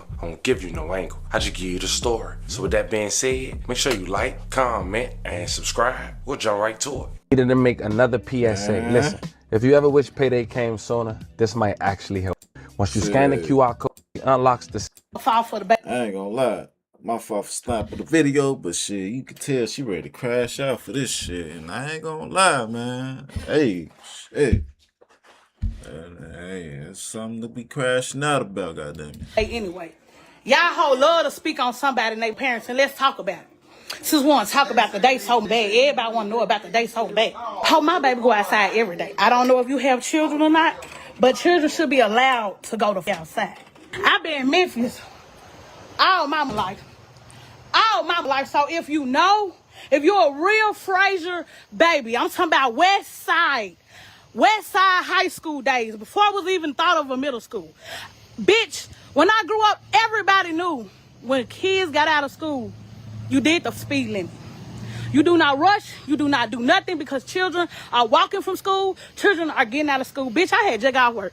Bitch, are you serious to try to get clout off me or whatever y'all call this shit on Facebook? But today we're going to do it. Fam, that was the choice words of a Memphis mom who decided to go on Facebook earlier this week to face the criticism of her recent live 24 hours prior to that one, where she made threats towards the woman who killed her son. Now, in order to understand how it got to this point, we got to go back to March of 2026. Less than a week after a woman was arrested in a fatal car accident in Fraser involving a 6-year-old boy, all charges against her was dropped. Keontae W. Gross was charged with driving while license suspended, revoked, or canceled, and financial responsibility after hitting a little boy with her car at Signal Street and Whitney Avenue on a Thursday. Police say Gross was traveling westbound on Whitney Avenue when the front end of her Chrysler 200 struck the victim, who was located in the westbound lane of traffic on Whitney Avenue. The child was playing basketball at the time. Surveillance video posted. Wait a minute, my fault for stopping the video, but she wasn't even supposed to be driving. How the fuck she, you know what I'm saying, the charges dropped? She wasn't even supposed to be driving. Posted online showed the boy drop and then kick the ball in the street before he was hit. Gross remained on the scene.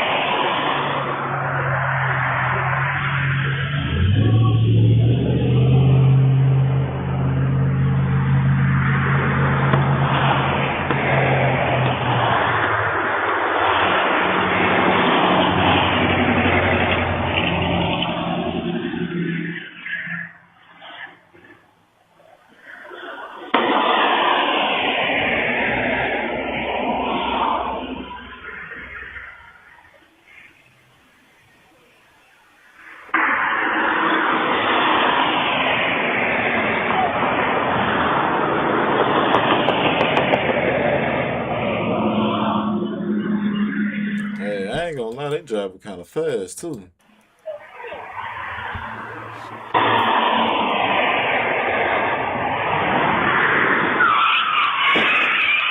Damn, we heard that shit. She was driving fast as fuck.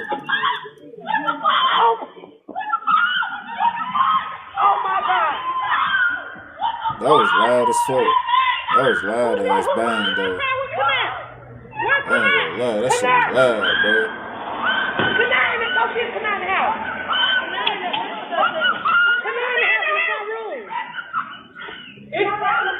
He not. Is that Cenat, Casey?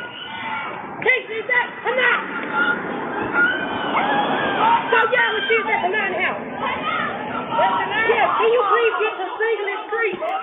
Memphis police are investigating a deadly pedestrian accident in Frazier this morning. A young boy died yesterday after a car hit him at Signal Street and Whitney Avenue just after 4 p.m. The driver stayed on the scene, we're told. Police haven't yet released the child's age or said if any charges will be filed. Now, the child was transported to a local children's hospital in critical condition, where he was pronounced deceased. I love condolences to his family. Court records showed the misdemeanor charges were dismissed during the hearing. And for months, people wanted to know how the 6-year-old son, mom, felt about the charges being dropped. But she finally spoke on the first week of July 2026, and this is what she had to say. I wake up so angry. I wake up so mad at this every day. I'm living in my heart like I have no love. I'm straight dirt, straight evil. I don't care about nothing. Y'all is the most shakiest, pussy ass people I have ever known. Y'all let people kill y'all people and do nothing. Y'all let fake people that love you. I want you. I want your head. I want your son to cry for the rest of his life. I'm just saying, like, my fault from stopping the video, but shit, man, if you gonna get even with a motherfucker, don't tell it on live. Don't go live. Just do that shit. You know what I'm saying? Now, damn. I want you to be in the ground. People. And y'all fake, funky killers, hood rat bitches, scum of the bucket hoes that love to get under my with your fake threats and mean girls and bullies. Ho, I will murk you. Like, y'all, I threaten you. No promise. This is a real threat to your life. Threats and promises are different. I promise my son I'ma get it. My threat is to you hoes that live in Memphis and walk around. 3 of y'all came in my store. I could have smacked the at you because you don't know what I look like in real life, but I want you to know. The dentist in my mind. Bitch, the lie you told is a dentist in my mind, ho. All I think about you walking up and down there for a while, scared out your life. All I can remember is how scared you was when that National Guard had to get in front of me, because, ho, I'ma get you. I'm a person that never did in Memphis, Tennessee, ho. I'm going to get you. I'm going to hurt your son. He's going to cry for the rest of his life. He's going to say, why did my mommy do that to that lady? I don't have a mom no more because of what my mom did. And she bragged about it. She got on her and said she didn't want no sympathy, but damn near the end of the week you was in my inbox. Them was 2 different posts. And for your family with that, oh, my baby I've been through hell, ho! Hell, I stay good in my bitch. I look good in my hell, ho! But you put me in the dirt. I'm dead in the inside, ho. I'm dead. I don't laugh. I don't smile. I'm on dirt. I'm on dirt, ho! Don't know. People, y'all talk about you walk around angry. My fault come sad to my face. None of you got no real. I ain't seen a hoe come to my wall yet. I ain't seen a hoe step for real. Damn. Like, I'm ready to fight whoever, whatever, whoever got a comment. Bitch, you can bet you a plane ticket to the M. I'm on it. Everybody scream jail. Oh, well, I ain't never been there. Can't wait to see what it's about. I ain't never lit camp. I can try something new. And I do her so hard. I know my commissary gonna be good. Fuck, you talking about draw and all type of shit. Bitch, I'm prepared. Are you prepared tomorrow to die? That's the real question. Damn, why she telling Are that you shit, though? prepared? Your shit in order. Your baby daddy is literally gonna have to be a full-time father. He's gonna be a single dad. I mean it. I promised it. And this the part y'all think I'm running looking for. I'm a patient person. It's gonna be sad because she's gonna come right in my arms and I'm gonna hurt her so bad. I'm going to physically attack her. I don't care where we at. I don't care how nobody feel. Like, it's so crazy how y'all was only in my face for 48 hours after my son died. I told my sister, so I don't have to worry about these people. I ain't even gonna hear from none of you by the end of the week. Ain't nobody check on Keisha and P. I do the checking and I do the helping and I do the making sure I'm straight and everything. When I mean it, how I'm dedicating my life to getting you. Like, I sit up and watch so much on how to kill you. Like, that's all I think about is death for you, bitch. My son gone, my daughter up in the head. I'm on this timing. I mean it. From everything in me. Take it to the police, get you a restraining order. What the you gotta do? You better do what the you gotta do, because I'm ready for whatever. And people don't understand when I say that. Only people that has met crazy Keisha can say and do the most retarded shit. Grocery store, gas station, food mart. You could be out there at a picnic I get invited to. How your whole family can be there. Like, you don't understand when I mean anywhere. Bitch, if I see you in traffic, I will park my car in front of yours, bitch, and hurt you, ho. I don't care if we pumping gas. I'm going to put the whole gas on you. I don't care if we at the dentist office, ho. I'm going to use they toes, ho, and I mean it. Hey, I ain't gonna lie, she probably gonna run that bitch off the road too. Fuck parking and beating her ass. She probably gonna run her ass off the road. Fuck. You took my soul and you bragged on it and you laughed on it and you vacated the week after like you never did nothing and you had no sympathy. So I don't feel no sympathy for you. Bitch, and I'm the most sympathetic in America. Nigga, I done got shot in the head by them grace. Bitch, I was giving you grace, ho, and you just get on Facebook and lie. And you ran with this. You and your folks ran with it. And that's another thing. I'm waiting on whoever got your back. Your great-great-grandma can have your back. I pushed that hoe down. I'm stirred so hard. Bye, Granny. Like, I don't care. I want any kind of smoke. Bitch, show me you gangster and kill me, hoe, for the threats. That's what I want. And for everybody like, oh, she went to jail. I ain't never touched a cell in my, you stupid, dumb fuckers. Bitch, I get out work today, ho. And the first thing in my head was, damn, I can't even go get my son nothing. I'm at my job, ho, and I come back my son a lunchbox. I can't do for my kids. Y'all hoes don't do for y'all kids. Y'all do for social media. I can walk around nappy-headed, fat, no brand new shoe, because my kids got everything they need, and I mean that. I stamped that. They ain't going without, like you hoes do. My babies ain't never, ever, ever had to worry about a nigga or a bitch playing with them in a house. Over them making them feel little. Bitch, I miss my son, ho. I get up every day at 6. Like I gotta take him to school and I ain't got nobody to take.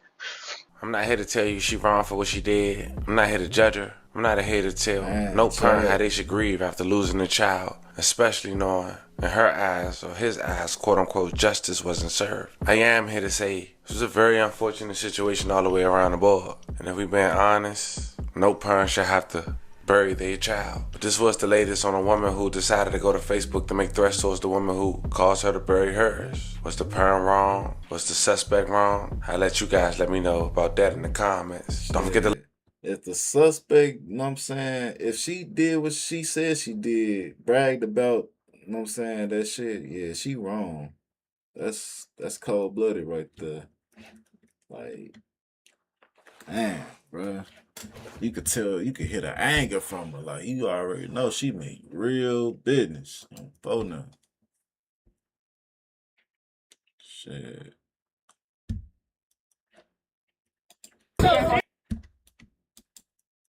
Alright, y'all, we finna get into the chud real quick. Let's dive deep into the story. Let's go. Today was a really bad day for Chud racist homie Jake Lang. He went to LA with all that playing again and got sent to the hospital again. Oh, no, but not Jake his Lang. day was already bad well before he even got to LA. Before he traveled to LA to get the straightening he deserved, he did a debate. He was booked to do a debate. Now, I say he was ambushed. Because he was told he was debating a black conservative, so Jake Lang kind of assumed black conservative tap dancers, they kind of fall in line with what I got going on because these people are more anti-black than the white supremacists themselves. But Jake Lang was in for a rude awakening. Even though this dude he was quote-unquote debating, he's known to tap dance as well. Like, I've seen this dude tap dance a lot online. But Jake Lang is so outrageous, so egregious, just so unfathomable that this dude particularly, even though he's a tap dancer, he couldn't just stand by and allow Jake Lang to say some of these things Jake Lang was saying to his face. What does that mean? Yes. Jake, tell me what that means. Yes. Tell me what that means. What does it mean to be home? If I was born here, if my grandmother was born here, my daddy was born here, I got my family was born here. As if that matters to a white supremacist. Newsflash, he's a white supremacist because he believes that white people should rule supreme. He believes that this is a white country that has no place for black people, including you.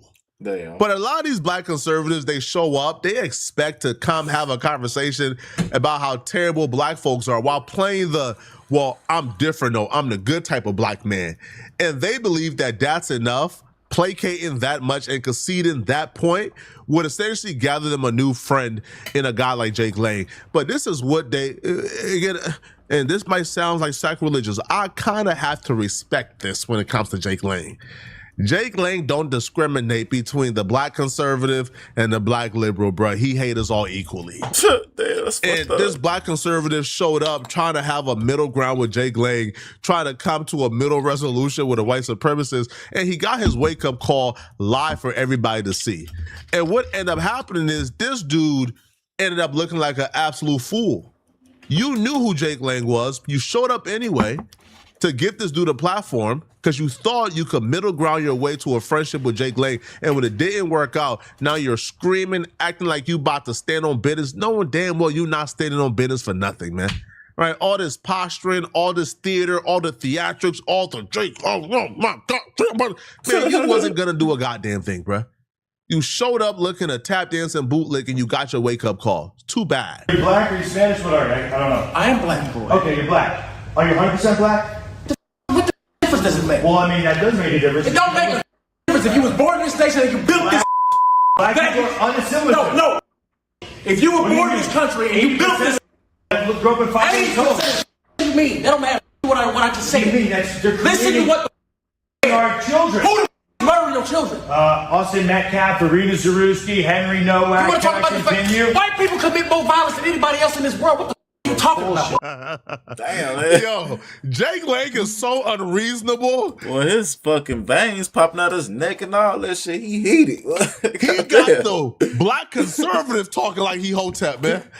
He got the black conservative talking like a Hebrew Israelite, man. That's how unreasonable Jake Lang is, bro. Now, I don't know why you would even show up in the first. Which is why I don't have no sympathy, nor do I have any applause for this dude for quote unquote standing on business. Because if Jake Lang would have showed up and Jake Lang would have played respectability politics, he would have showed up, he would have found a nicer way to attack black people under the guise of he just don't like liberals, this dude would have been up there shucking and jiving and participating in that as well. But because Jake Lang showed up and, he essentially stood on what he believes, which is, black people are terrible. He don't like us at all. He don't like us. Damn, which is why I don't like Jake Lang. And I feel like there should not be no civil conversation. There shouldn't be no middle ground to be had with Jake Lang. There shouldn't be, hey, bro, come on my podcast. Let's have a conversation. A conversation about what? What type of reasonable conversation are you going to have with somebody who believes that black folks don't belong to be in America? That black folks don't deserve to be in America, that black folks deserve to be ostracized and kicked out. Shit, fuck that nigga. Shit. He don't got the, know what I'm saying? Fuck with us? Fuck that nigga. What type of middle ground conversation are you going to have with somebody who believes that black people cannot coexist? That black people don't deserve to have freedoms? What type of middle ground conversation are you going to have? None of his beliefs is rooted in sensibilities at all. Right? You're not about to have this conversation and change the minds of other people who think like him. Why the fuck he invited them, you know what I'm saying, there anyway? What the fuck? The fuck he was going? If you're at a point in life where you're thinking like Jake Lang, where you've gotten into this ideology where you believe a group of people don't deserve freedoms, do not deserve to even be in this country, you're too far gone. you've reached a level of hatred and bigotry that analyzing and psychologizing ain't gonna help. So I'm sorry, right? You know, you try to get clout at the downfall of your own people and you got what you deserve. Now Jake Lang is disrespecting you in your face. Jake Lang is saying, stop chimping out in your face. And all you're doing is posturing and acting like you. Yeah, I've been hearing that word a lot. Chipping out. Stop chipping out. Stand on business. All right? Whole time, we know you're not about to stand on business. You're a black conservative.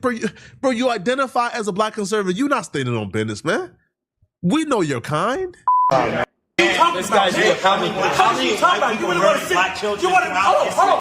You want to sit here and talk about? You really want to talk about times more likely to assault me than the other way around? No.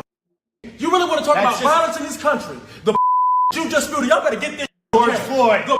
Black Lives Matter. Black Lives Matter. Come on, man. Jay, the only thing stopping me from slapping you is the fact that I know what real Christianity is. The only thing stopping me from slapping this is that I know what real Christianity is. No, it ain't threatening violence. I'm telling you the difference. The reason that black people were so successful in this country while y'all were beating us. What do you mean before integration? Yes, you guys had your own MLB teams, you had your own jazz clubs, your own hotels, your own bus companies. You know why we had to do that? You had a beautiful country. You know why we had to do that? Before the Democrats smushed because looked like you said we were good enough to build this land, but we were good enough to be citizens. System, you had everything. The people that look like you, the look like you.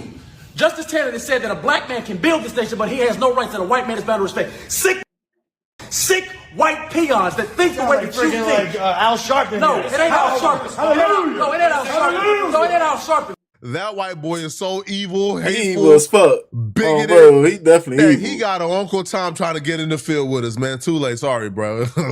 We don't want to get in the field.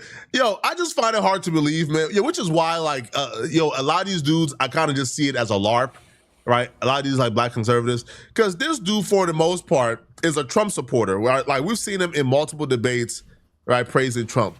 So you somehow understand the history of your people. You somehow understand the obstacles your people had to overcome. You somewhat understand what people who look like us went through in this country. You understand this, and you still decided to go to that voting booth and vote for Donald Trump. Shit.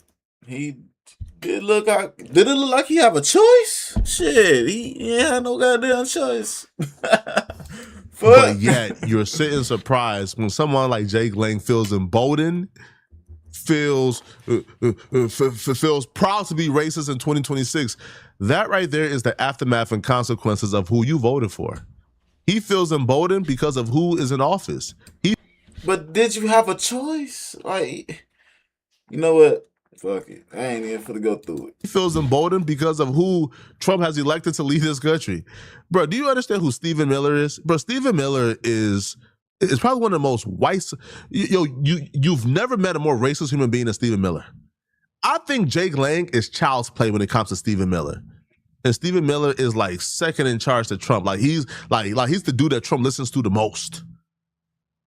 So you voted for somebody who has white supremacists and white nationalists leading this country, but yet you go on a podcast and you get upset and worked up over Jake Lang when you voted for Donald Trump and Stephen Miller. Man, all right, bro.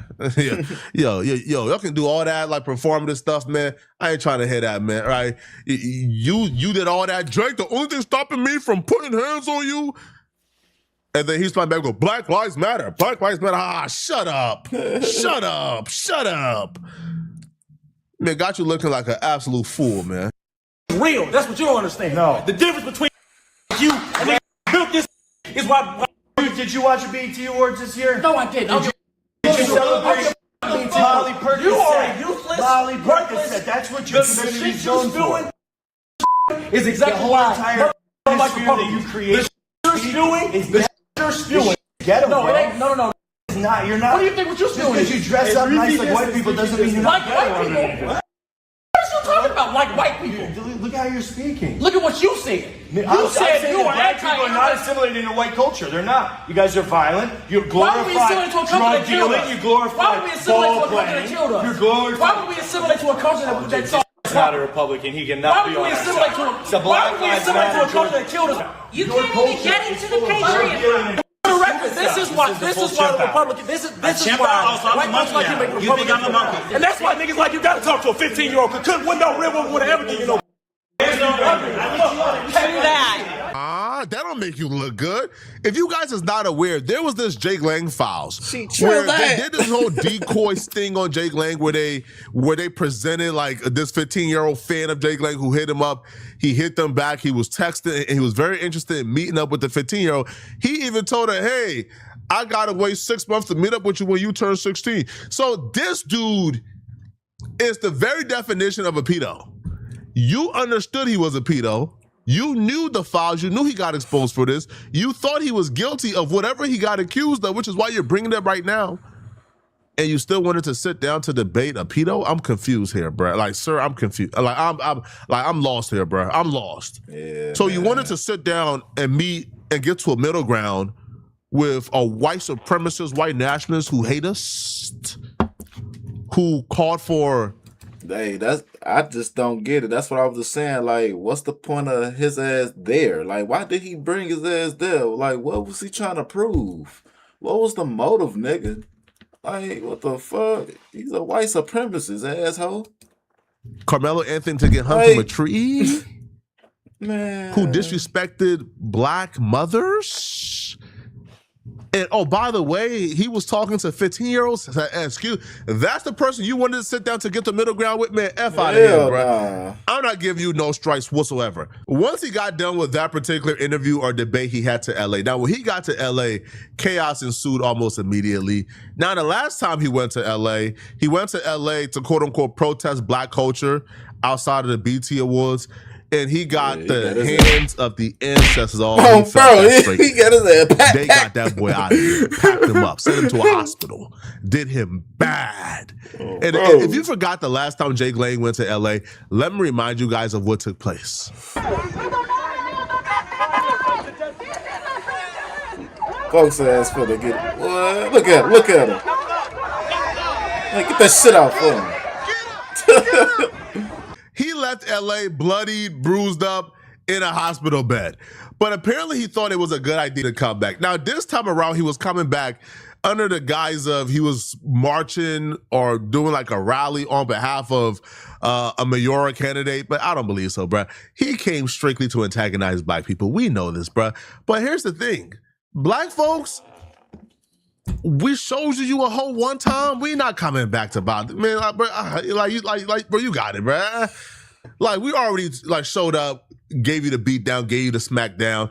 At this point, bro, you just a little boy, man. Like you just yo, we thought you was coming with the smoke the first time. We thought you was coming with like 100, like squad crusaders as you claim, but you came with like a short, fat, stubby, like Mexican. You came with one other white dude and then yourself.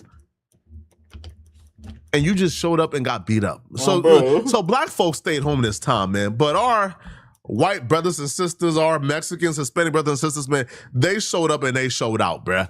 This is what happened to Jake Lang as soon as he stepped foot in LA. So it looks like Jake Lang is returning to LA. Said he's holding a Stop the Steal rally for Spencer Pratt outside the U.S. courthouse on July 10th. Damn! Yo, your mouth too loose.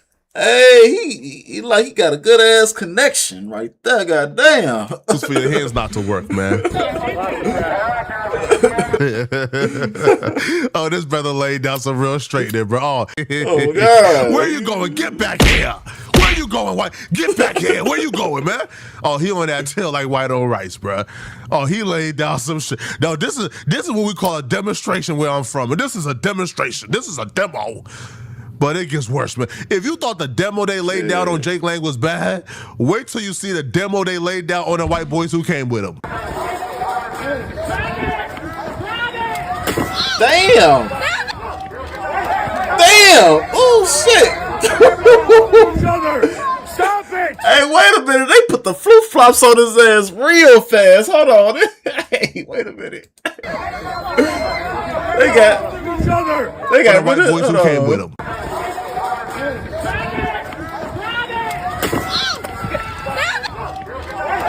Damn, look. Shit. They did that shit real quick. They peep, pop. Real quick. Stop it! This is the freedom of speech peaceful event. Bro. Yo, bro, Jay Lang is such, you're such a B, bro. Yo, and the dudes who came with him, y'all peep how when he's getting attacked, y'all run to his defense, but when y'all getting attacked, he's not getting involved. When y'all getting attacked, he's like 20 feet away watching you get attacked. But this week y'all came out here to put your life on the line. Man, hey, listen, I'm just glad, man. All right. We did one demonstration, one straightening. We ain't have a need to come outside, man, again, bruh. All right. We stayed inside this time, man. All right. Shout out to shit, our cousins helped out. Shit, goddamn it, our cousins did it. Hey, goddamn it. Baby low crip, you did your big one the first time, man. We ain't need you, soldier, this time around, man. This is just terrible, man. We disavow all violence, of course. All right, YouTube, I would never promote violence. I disavow all violence, okay?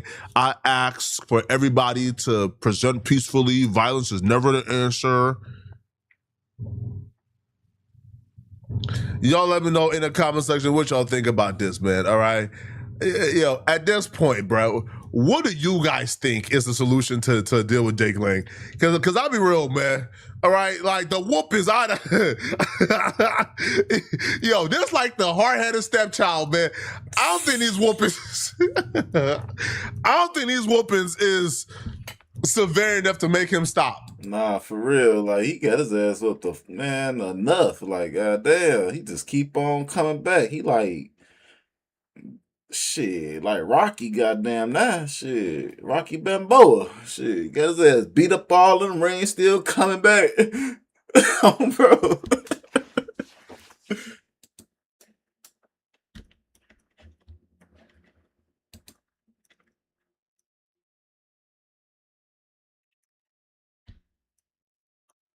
Shit.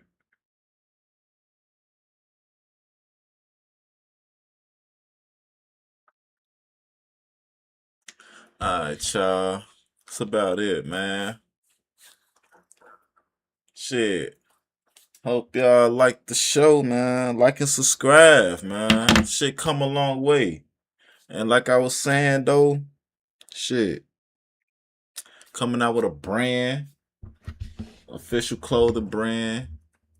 You know what I'm saying? www.gfmlifestyle.com, man. It's coming soon. Just sign up for it. I'll let you know to get notified when it drop, for sure. But tune in next time, man.